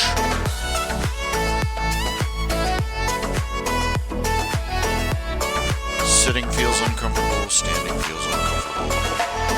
Everything feels uncomfortable. I'm an uncomfortable man. Highly discomforted.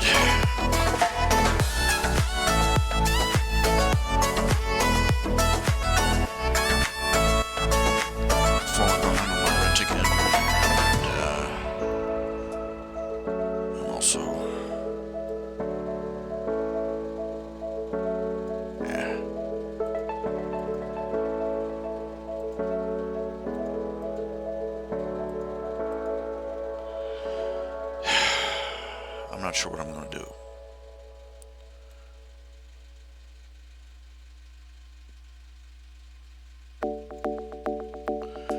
Falling behind on my rent again, and I owe the IRS money again.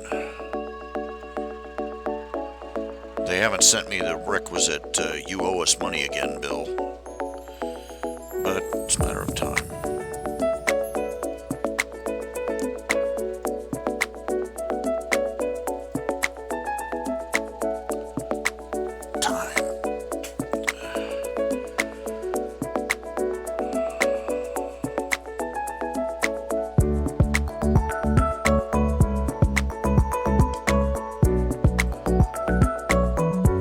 It's a matter of being able to offer a product that everybody wants and is willing to pay a product that is willing to pay for, and that you can provide consistently and in volume.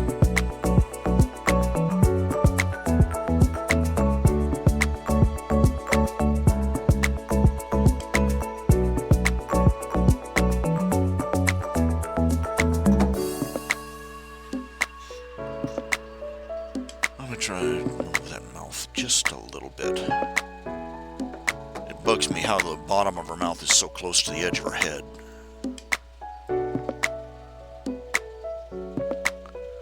That's a little better.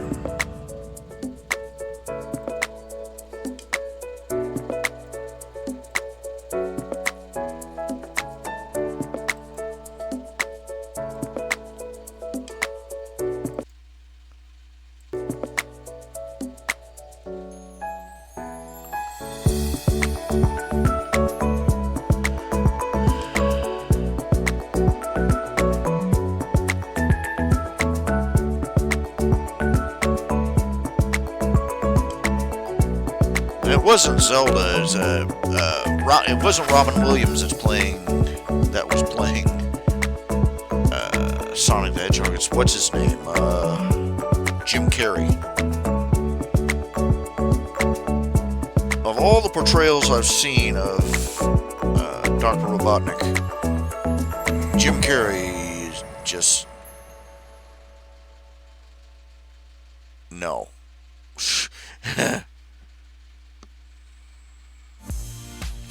Get YouTube Music Premium so you don't have to hear this ad. All right, or how's any that look? others again. Look Free pretty good. for 30 days and just $9.99 Okay, a I'm month gonna after. go ahead and send it Cancel to you. anytime. Restrictions apply. Again.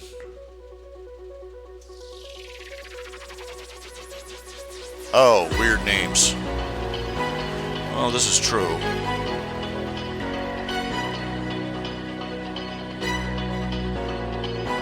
Still, there's a reason that it was made note of. Okay, it's not exactly the sort of name most people would give their little girl, Game Geek or otherwise.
noticed that they had the new.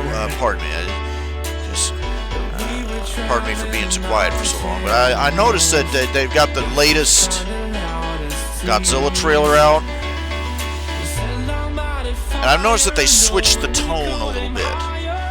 Now, in the first trailer, it was this voiceover, this woman saying, "Oh, man is a parasite upon the planet. We're destroying it, and we need these titans to cleanse the earth and to restore the balance. Otherwise, the world will be destroyed." And suddenly, that's disappeared in the new one.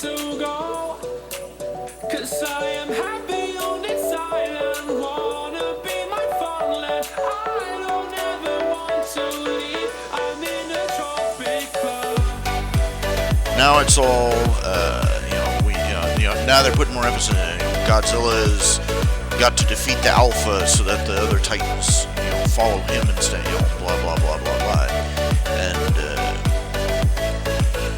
I'm kind of wondering what the actual emphasis in the movie is going to be on.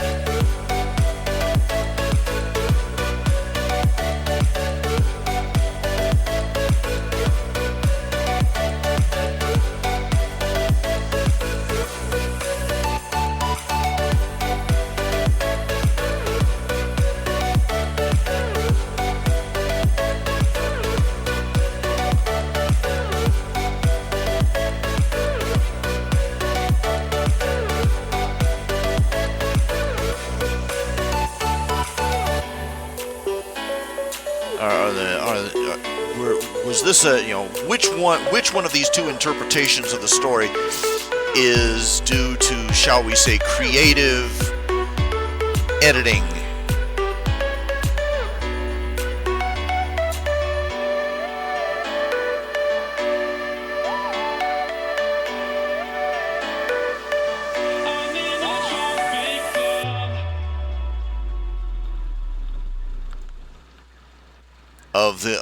Of the trailer, because it's been noted before. It's been noted before by far more observant people than myself that they can change the tone of an entire movie just by tweaking the trailer. And you've seen the parody trailers they've done, where they made The Shining into a rom-com, and they made The Incredibles into a horror film, and Mary Poppins into a thriller, and that kind of thing. Just to show how a little creative re-editing of it. And a more objective example, when they were first getting ready to air Firefly, one of the big grievances that Joss Whedon had is that the people who designed the promotional, they cut and spliced it and played music with it to make it look like a wacky space comedy. Which is not to say that the show did not have its humor, but that was not the main, it wasn't supposed to be some goofy hoo-ha sitcom.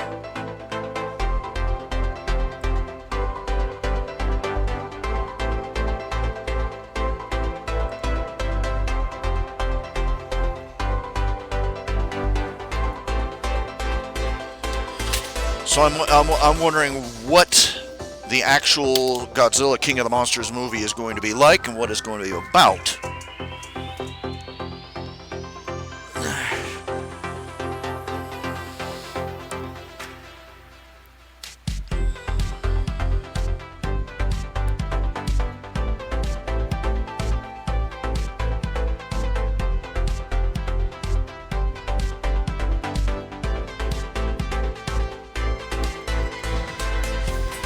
And just how much of the tone of the movie is due to them crawfishing because people are sick of the man as parasite theme.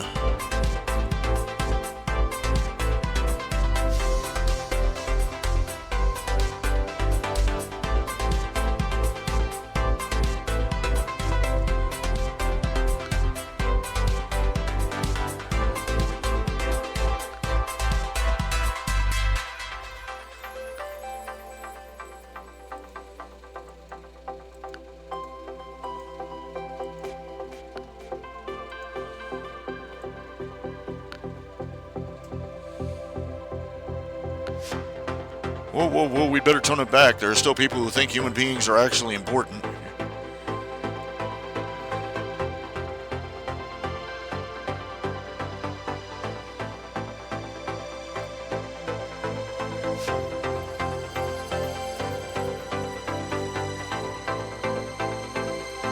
You know what I thought was the worst thing about the Sonic the Hedgehog trailer, though? The music they played. Gangster's Paradise.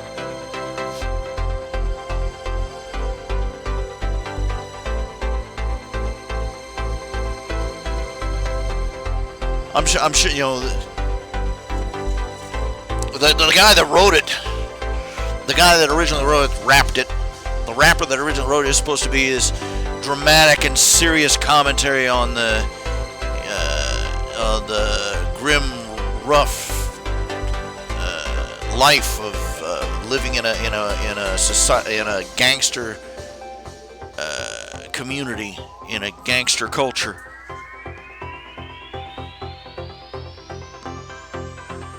The guy got real upset when he found out that Weird Al Yankovic did a spoof called Amish Paradise.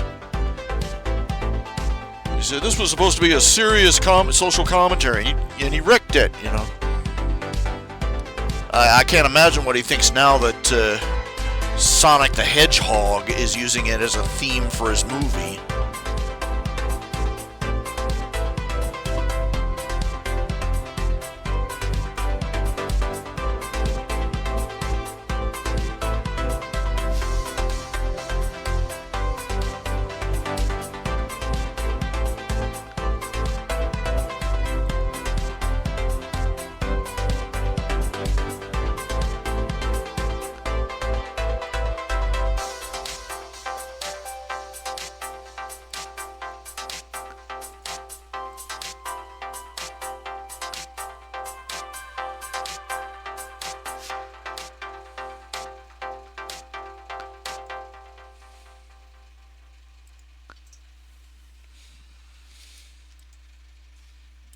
You want to finish this?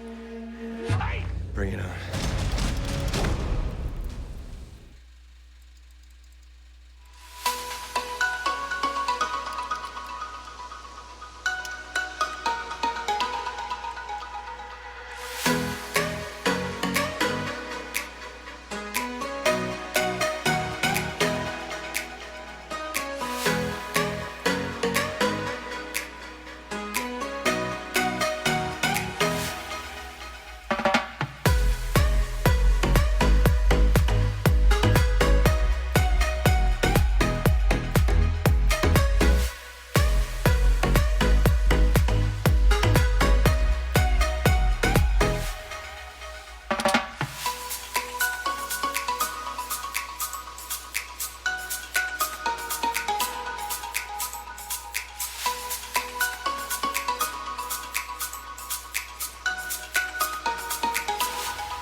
Get YouTube Music Premium so you don't have to hear this ad or any others again.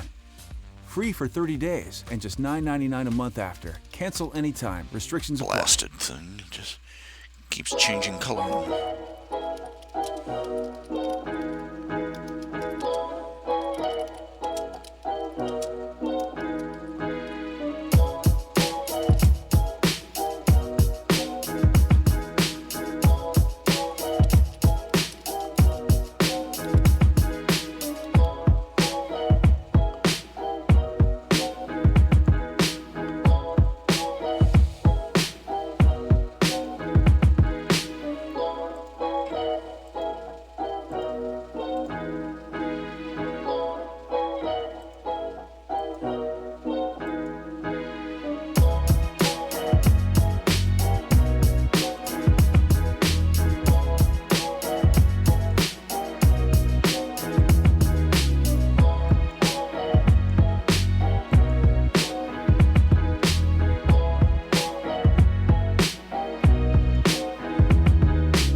long time.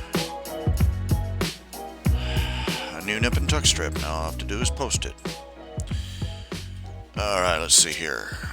RHJunior.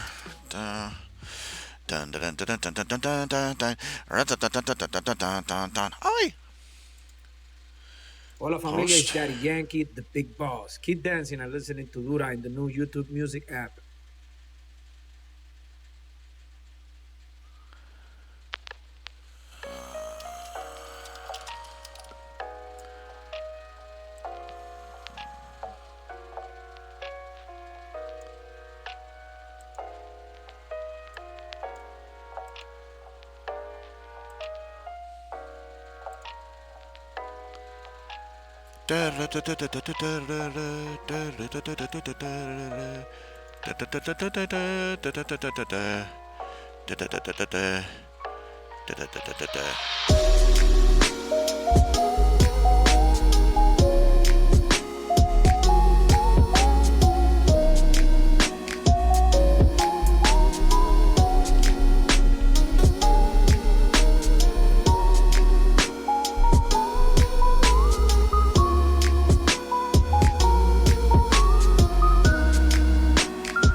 I've just become a lazy old bum.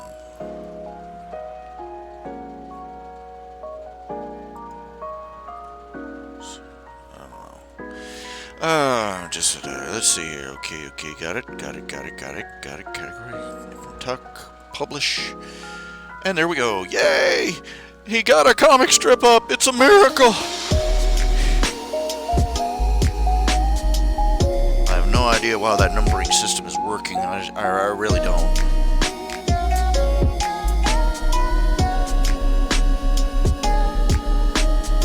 Supposedly automatic. I don't know. Just changes things randomly on me.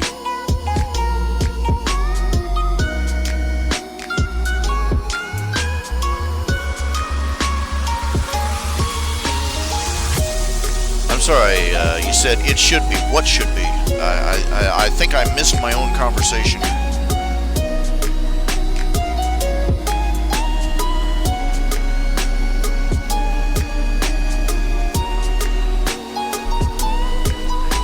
I'm failing to take part in my own conversation.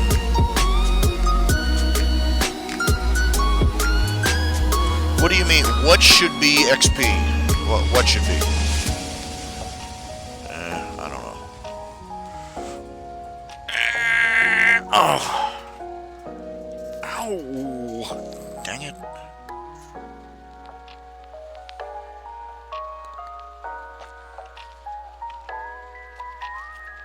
How many times have people in the news gotten it wrong?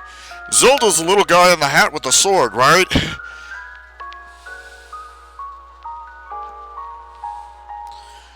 My favorite one was they had a picture of Ed from you remember Cowboy Bebop? With YouTube Music Premium, the girl named Ed. The world of music without interruptions.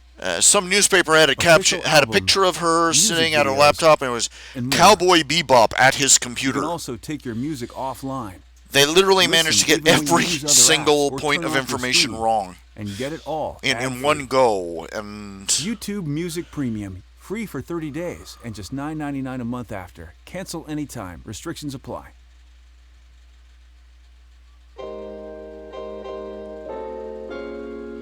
I remember how did that joke go? A guy goes up to a counter. It is footage from some show. Some guy goes up to a counter, asks for a large.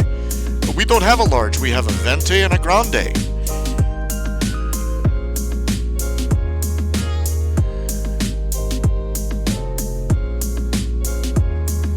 And he looks at her and he says, "Look, one of those is in Latin, the other is in Italian, and one of them means tall. So congratulations, you're stupid in 3 languages."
Seems to have trouble sitting straight.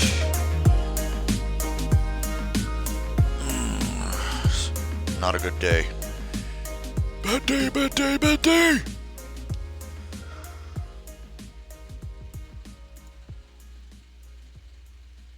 I gotta get the page layout. The page layout for my website. Okay, I have Music Premium. You can explore the world of music without interruptions. There's a big, huge gap on either Official side, albums, and music videos, and more. the layout You can also take your music offline. that I currently have is really Listen designed even for when you smaller use other apps, screens. or turn off your the screen, smaller, and get it all squarer ad-free. screens that everybody used to have. YouTube Music Now Premium. we've got the, free you know, for 30 days and just cinema $9.99 a month after. Cancel anytime. Restrictions Movie apply. ratio screens, and the web page looks all smushed together in the middle.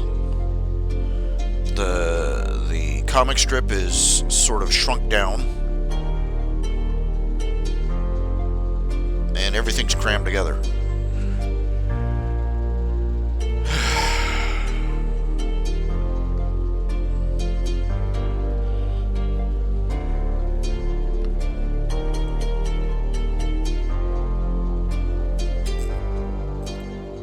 Just not doing my best here. Let's see.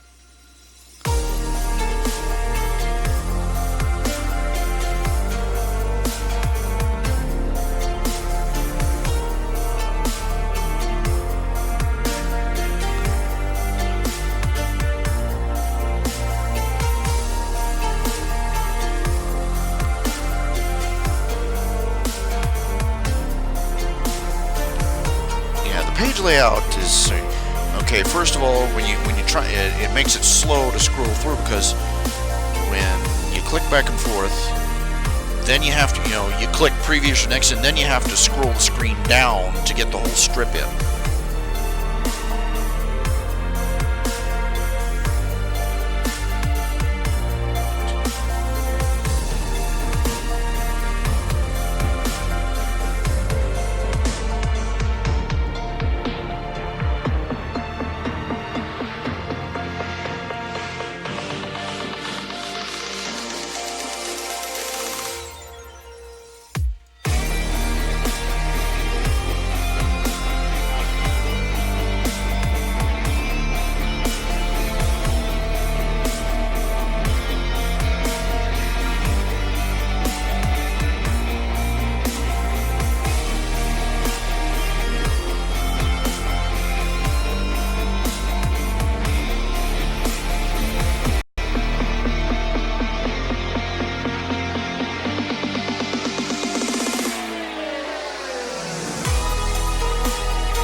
Feel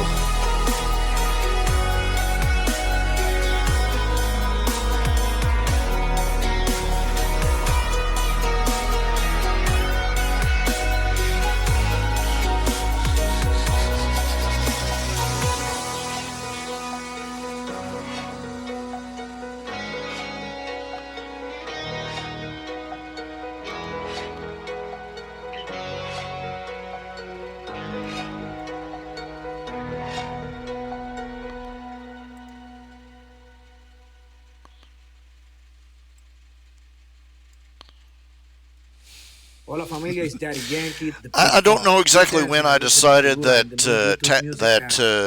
Tuber was going to be the neighborhood strange thinker. Originally, he was going to be just the drunken bum. He was going to be the guy who lived down to all the stereotypes about drunken, unemployed, redneck hillbillies. Then I guess it is that I stumbled across one of those weird thought jokes, and I thought, no, I gotta use this joke. But what character in the strip would I have say this? And I thought Tuber's the only one that would think like that. You know, he's sitting there, he holds a can of orange juice and stares at it for 15 minutes because it says concentrate.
This one's one of my favorites right here.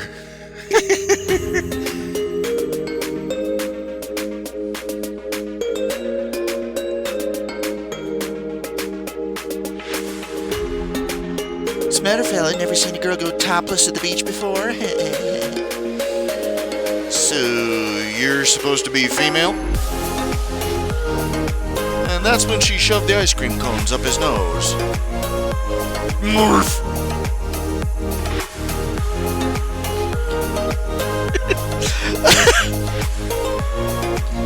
That sound effect comes to you courtesy of Tim Conway's Siamese elephant skit.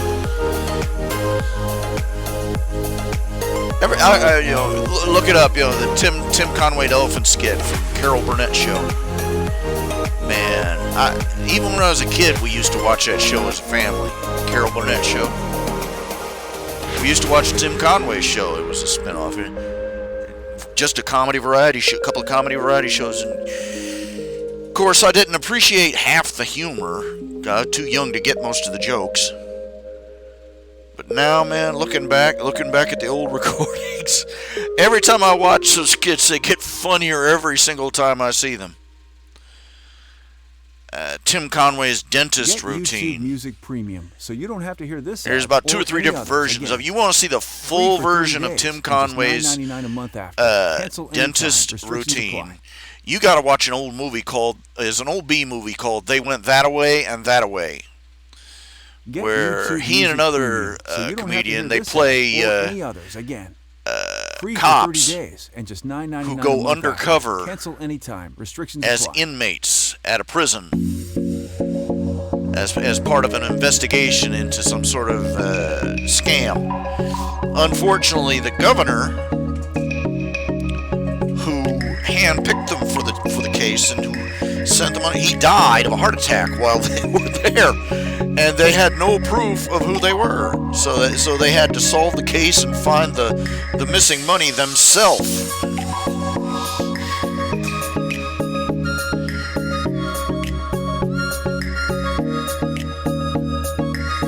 And part of Tim Conway's cover was that he was a dentist, so he ended up trying to pull the warden's tooth, and they did his dentist skit. I thought my parents were gonna pee themselves laughing. I thought I was gonna pee myself laughing.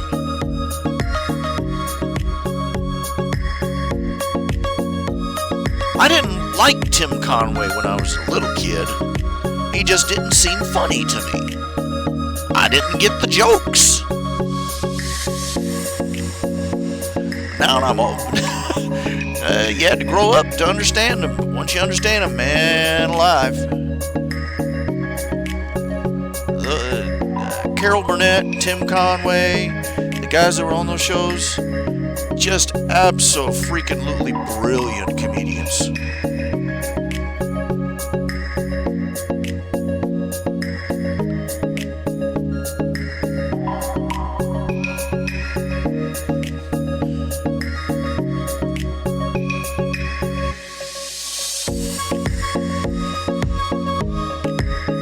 They weren't squeaky clean or anything, but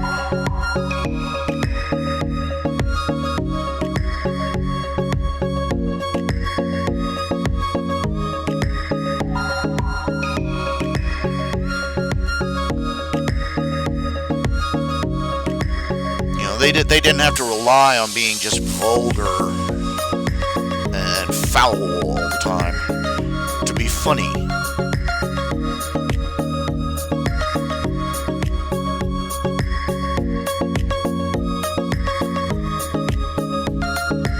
They did one where it was called The Interrogation, where Tim Conway was a Nazi interrogating the brave American spy, and the Fuhrer was supposed to come in, and when the Fuhrer was supposed to come in, Tim Conway whips out a hand puppet of the Fuhrer of Hitler and proceeds to try and interrogate the guy with the puppet. And the actors that were on they just they lost it constantly whenever he started going. Tim Conway was the master of the deadpan, just complete poker face. Zoom, zoom.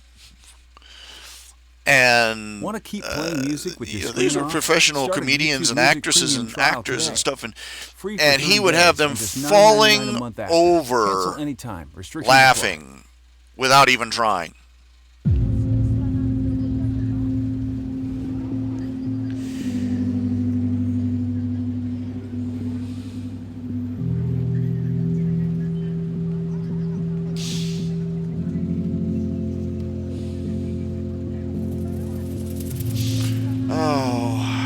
I miss the good ones.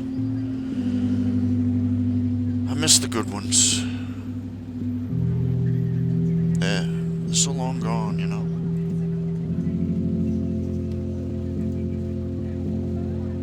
Yeah, just for variation, I'm looking back through some of the old strips.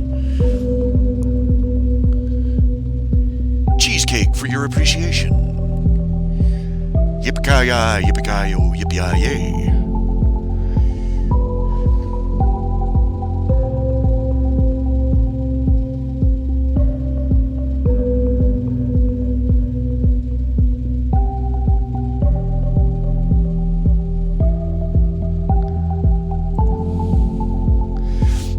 This particular arc here, the Nip and Tuck arc, it was a commission, and I couldn't think of anything to do with the guy, so I finally got cheesecake. I'm just gonna draw a bunch of strips of him ogling girls.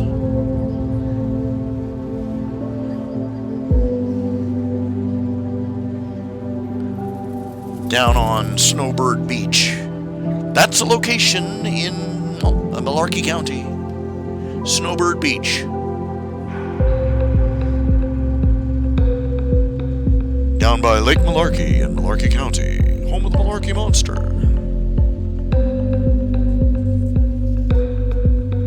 And yes, I copied those poses for those 5 bunny girls off of different pictures I did in the past.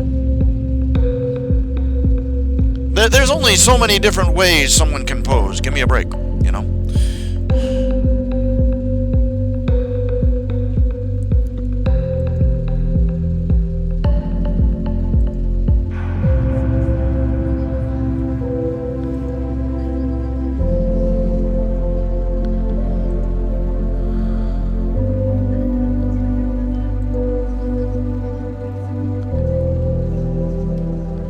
And of course, the grand finale.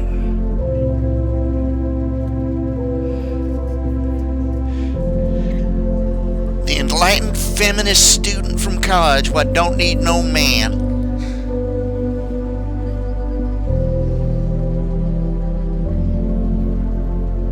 I don't want no man messing up my life. Don't worry, you're in no danger, honey.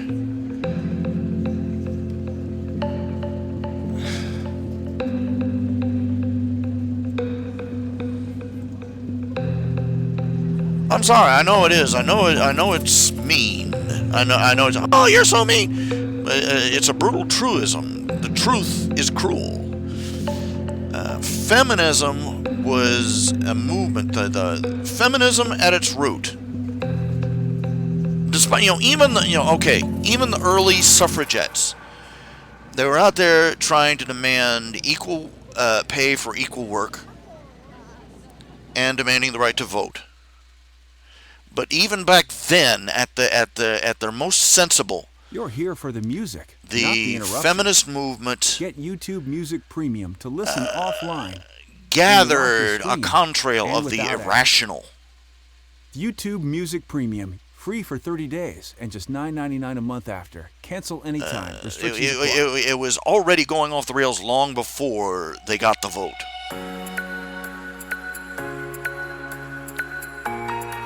And the fundamental root purpose of feminism, ever since they got the vote, it boils down to that the feminist movement was little more than a concentrated political effort to give undesirable women control of the mainstream.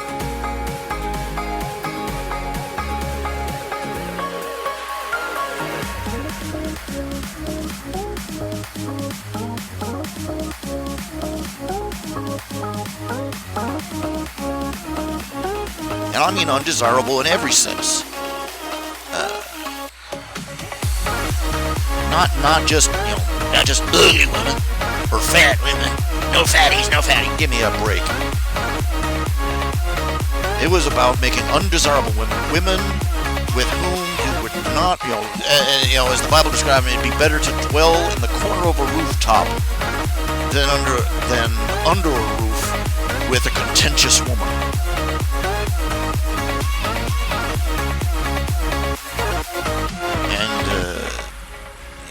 This was a political movement, and it attracted the undesirable right from the beginning, and women who were undesirable for darn good reasons.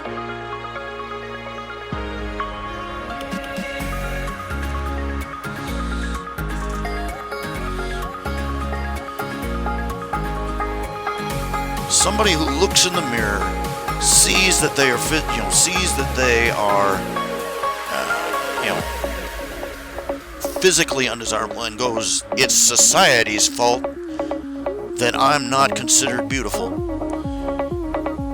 is already on the wrong track.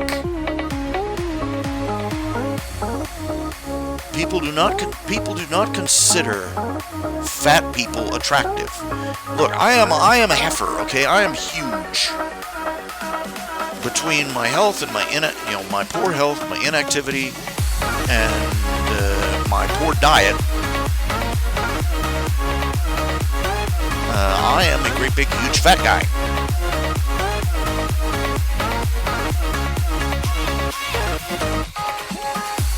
I was not desirable, and I was not a desirable mate, and I recognized that fact, and I admitted it.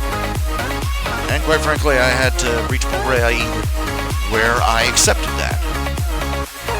And if I didn't want to date if I was going around, I didn't want to date no fatties, I wasn't going to expect a woman to go around going, oh, yummy, 300 pounds of lard, just what I was looking for. Get out of here,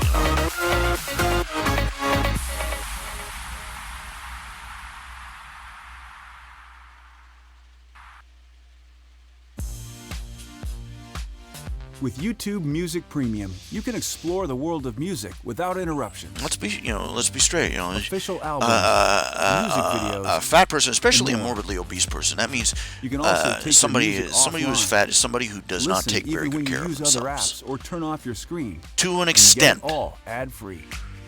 YouTube Music Premium. the boundaries Free of for what 30 days, and constitutes just healthy $9.99 a month after. are a Cancel little anytime. broader Restrictions apply. than what our pop culture or even our current medical thinking accepts. Season 2 of Cobra Kai strikes hard and shows no mercy.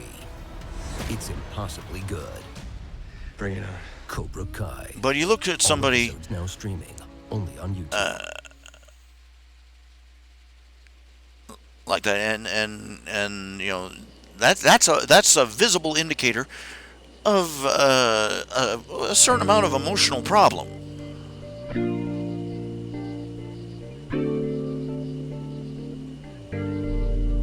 You do not reach the point where you weigh,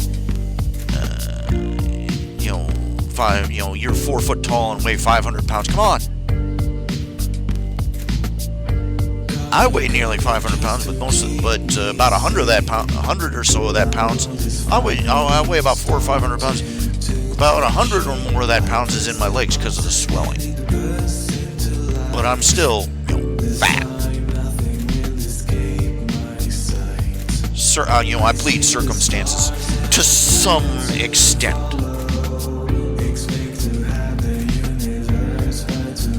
I come from a long line of hefty people as well. So, but my condition, if I'd have spent my youth and my early adulthood, exercising and dieting and watching my weight and everything else, I would not be nearly in as bad a situation as I am. That is my fault. That is my fault.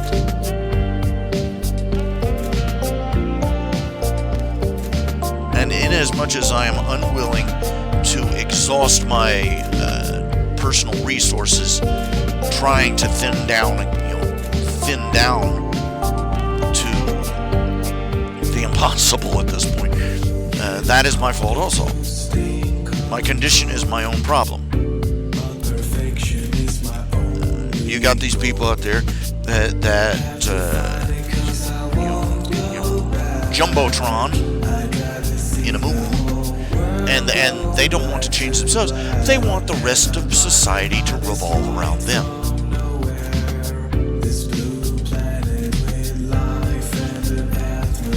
You have these women that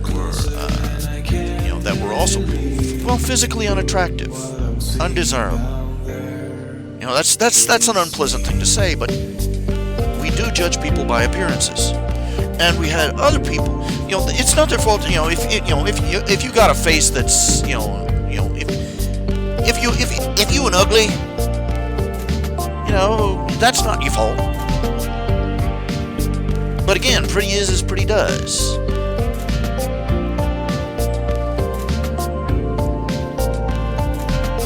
It's amazing how much a genuinely happy and pleasant and loving personality can make up for appearance.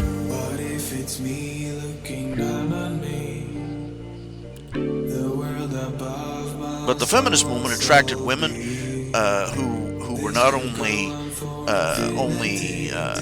plain, but were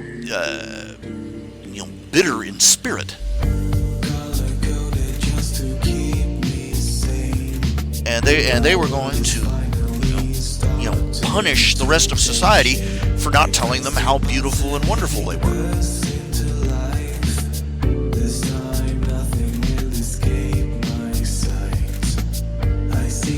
And then there are the women who were just plain undesirable because they had horrendous beliefs or a horrible attitude,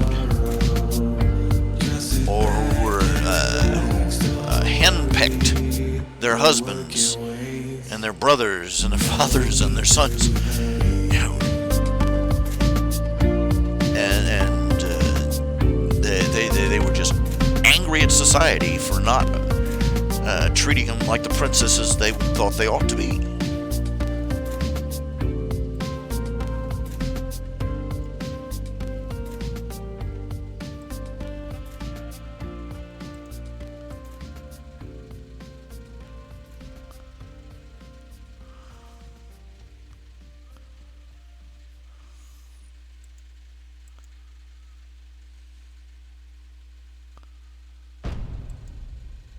Defeat does not exist in this dojo. You're in for a rude awakening. Critics and fans agree. Season 2 of Cobra Kai strikes hard and shows no mercy.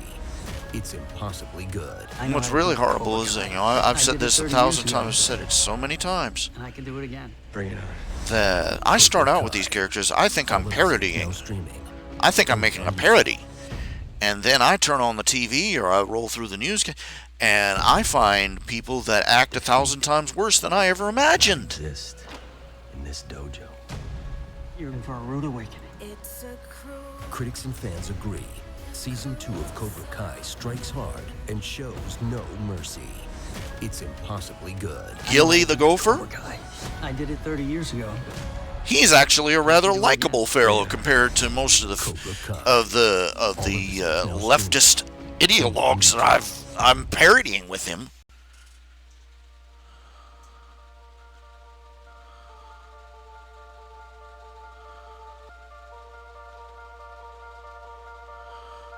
This is something you have to keep in mind too.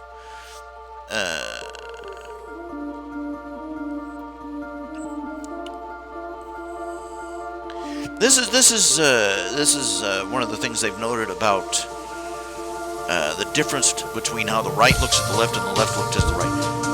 The right, the conservatives, Christians and conservatives, we tend to look at the left. The right tends to regard the left as being ignorant or uninformed. Tends to. When we're trying to be objective.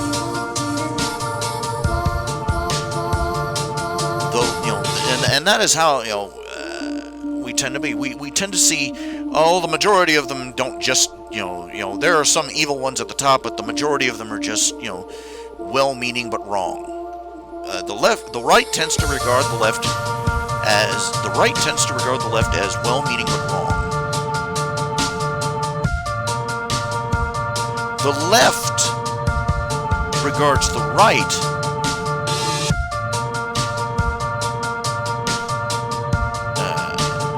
not even as well-meaning. They regard conservatives and the right wing as being evil.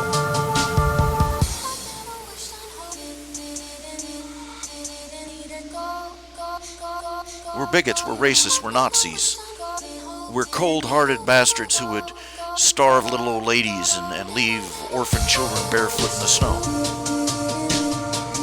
We're mean. They see us as awful, horrible mean. If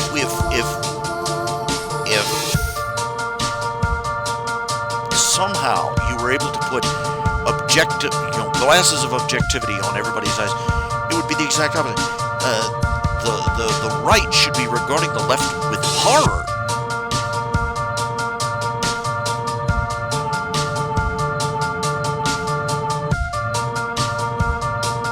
Some of the most horrible, we talk about them as being well-intentioned. Well-intentioned, that's the, well-intentioned, that's the name of the paving company that works on that world-famous road to hell.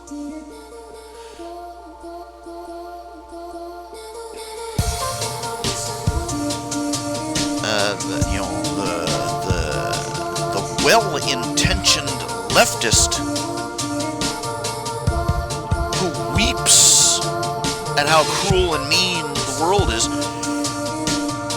they're going out and committing atrocities. The things they do in the name of benevolence are more horrible than the things that we do in wrath.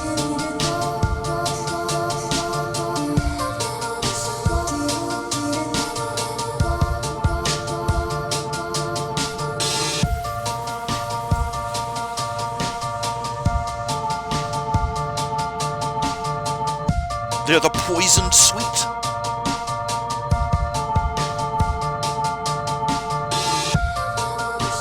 But we don't see that. We say, oh, they're just misguided. We just have to explain things to them. We just have to sit them down and try and educate. No, they're evil. Oh, you're so judgmental. that's the nature of evil, is that it doesn't look evil.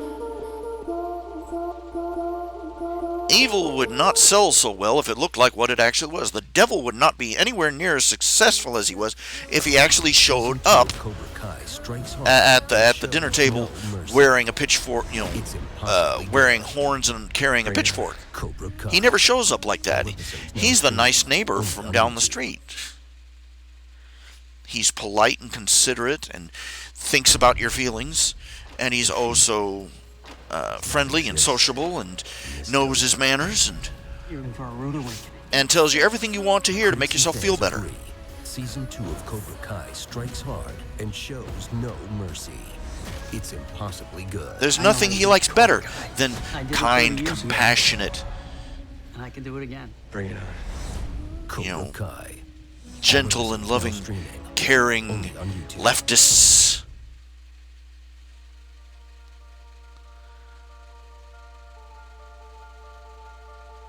Because they're the ones that sell the worst poison. Remember the hippies?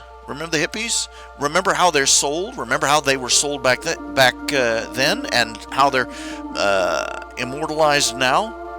If you're going to San Francisco, be sure to wear some flowers in your hair. You're going to meet some gentle people there. And the real life hippies, they were nasty. They were nasty and filthy, and they stank.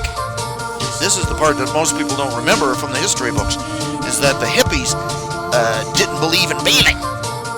Seriously, they believed in being all natural, and soap was unnatural. I'm not making this up, okay? They reeked.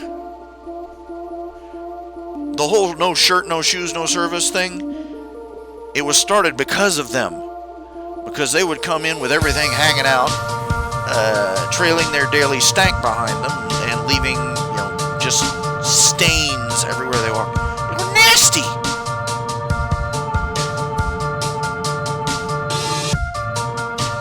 And they were going to have these big, beautiful love-ins where everybody sat down and smoked crack,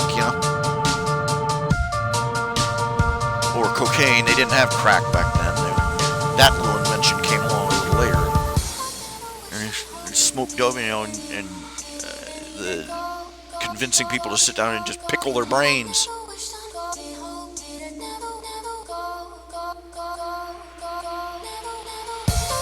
Thousands and thousands, millions of destroyed lives.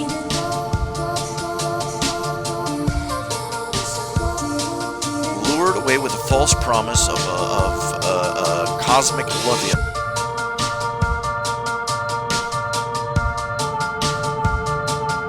Lost souls, lost forever.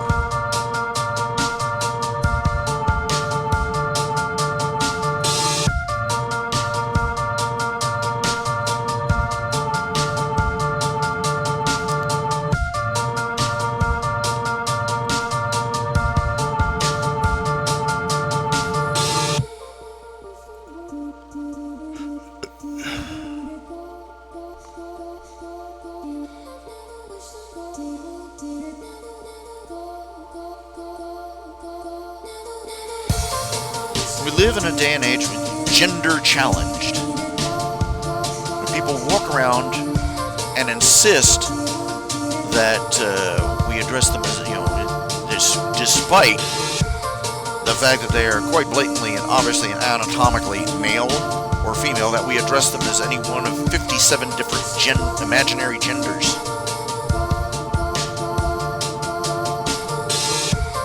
Do you know how incredibly dangerous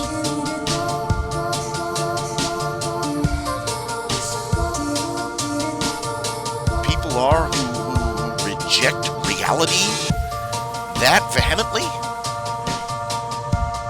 They're dangerous.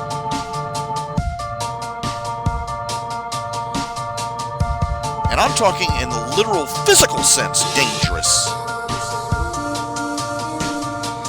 You take a crazy person and poke at their delusion long enough, they will turn violent on you. We let this go on too long. We let the idea that if you believe really hard, whatever you wish was true is true, and now here we are.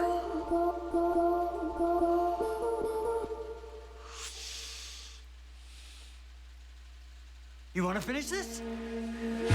Bring it on.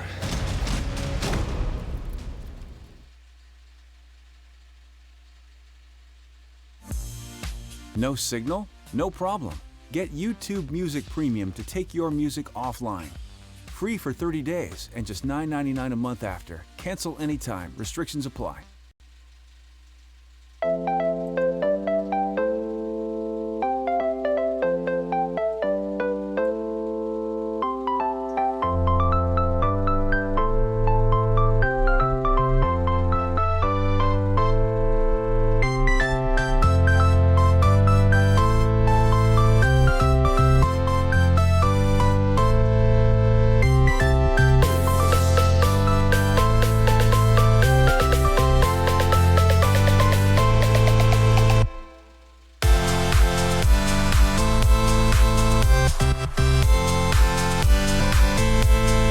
I wish I was a more compassionate, truly compassionate man. I wish I was a better Christian. Because the world around us is burning.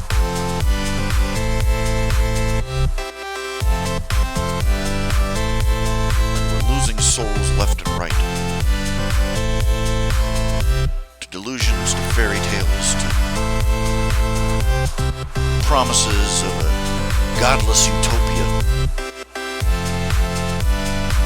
where they can make up any rules they want.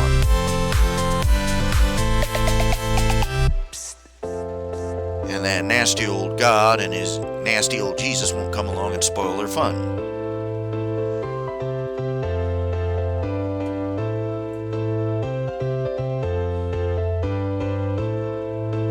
I don't live my life as Christ-like as it ought to be. Not by 1,000 miles worth.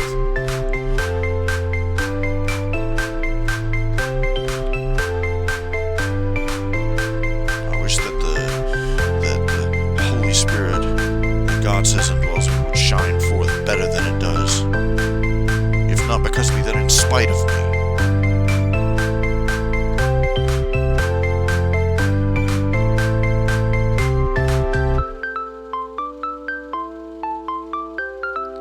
People think that a Christian shouldn't be so obsessed with political issues, with social issues, with all these other topics that I dwell on and fuss on. But in some sense, you can't believe in anything until you reach a point where you believe in the truth.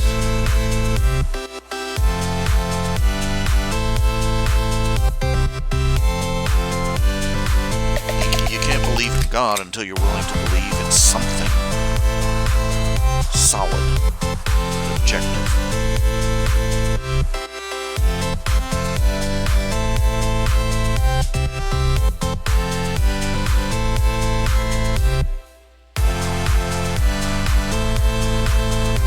There was a scene of all things in the movie Firefly.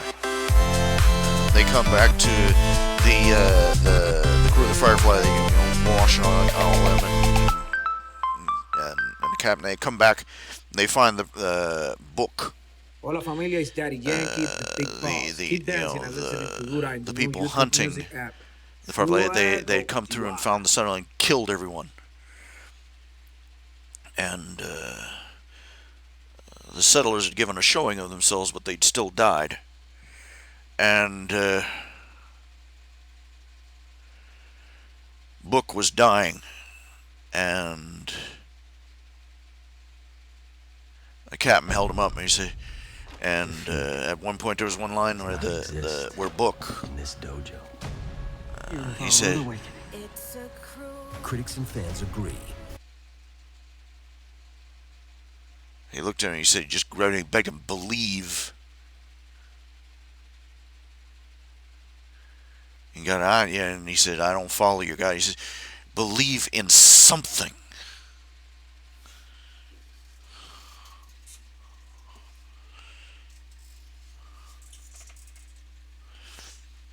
And to some extent that's right. Because we ask people to put their faith in God, but they don't believe in, they don't really believe in faith. They believe that, they don't believe in reality. They don't believe in objective truth. That's real belief.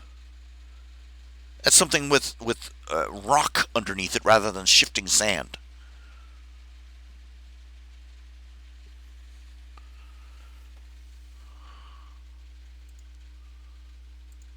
Season 2 of Cobra Kai strikes hard and shows.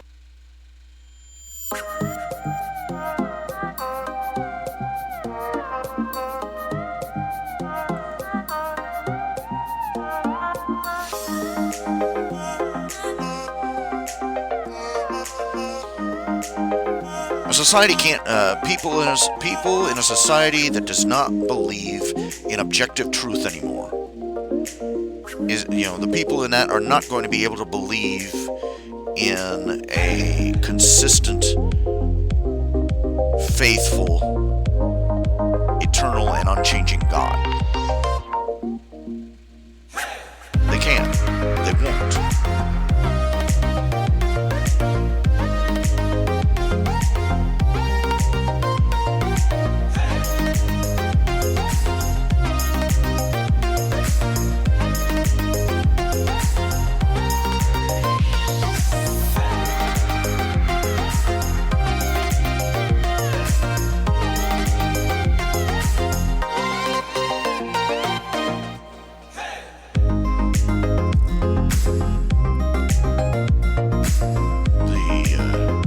Postmodernist movement hates the very concept of objective reality, because a belief in an objective reality means the beliefs in a solid foundational universe, and to believe in a solid foundational creation is to believe in a solid foundational creator.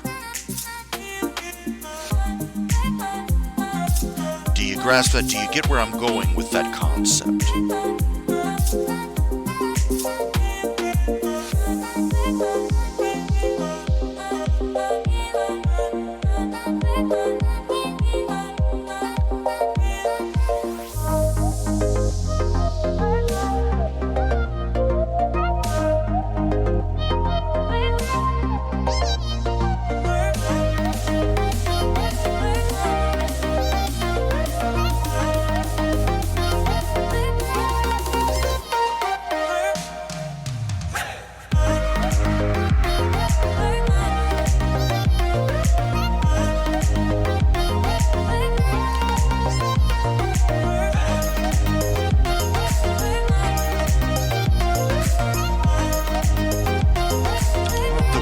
Say that God manages to bring a few drops of usefulness out of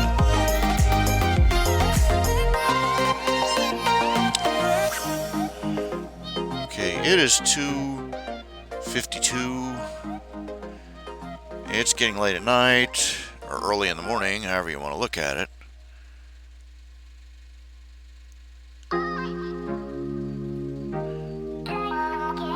I really ought to be going offline right now, so I'd like to ask any fellow Christians out there, fellow born-again believers, to please pray for me. Pray for a faithless Christian like myself. God would restore to me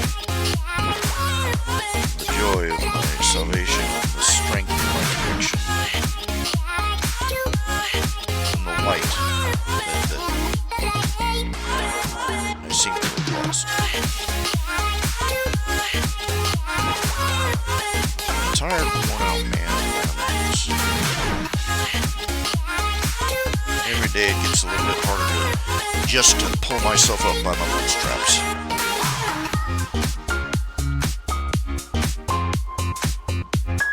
About my daily business.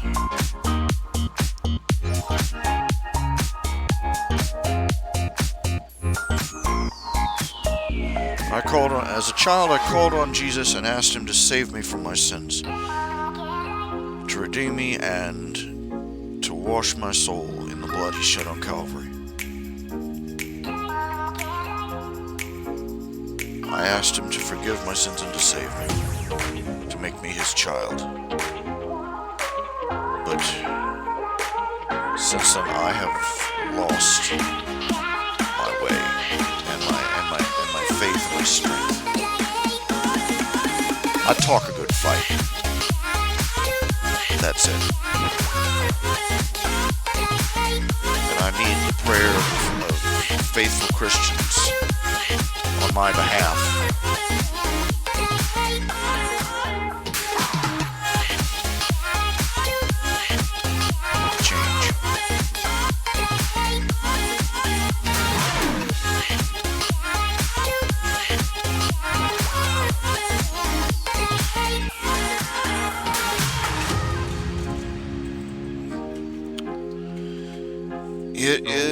It is now officially, it's officially been a 3-hour show.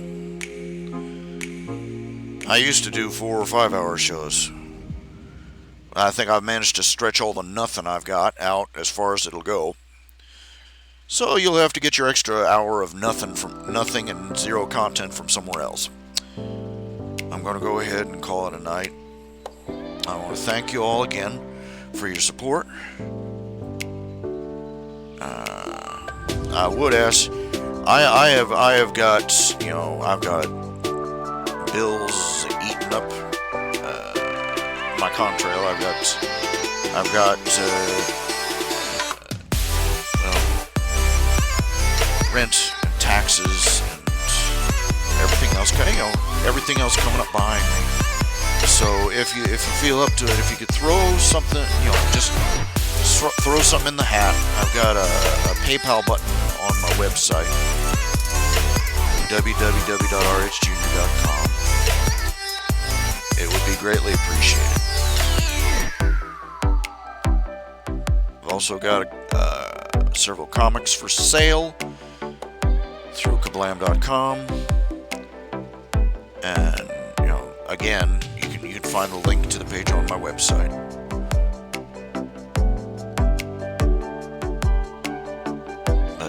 For now, I'm going to be going. Thank you all. You all have a good night. And God bless.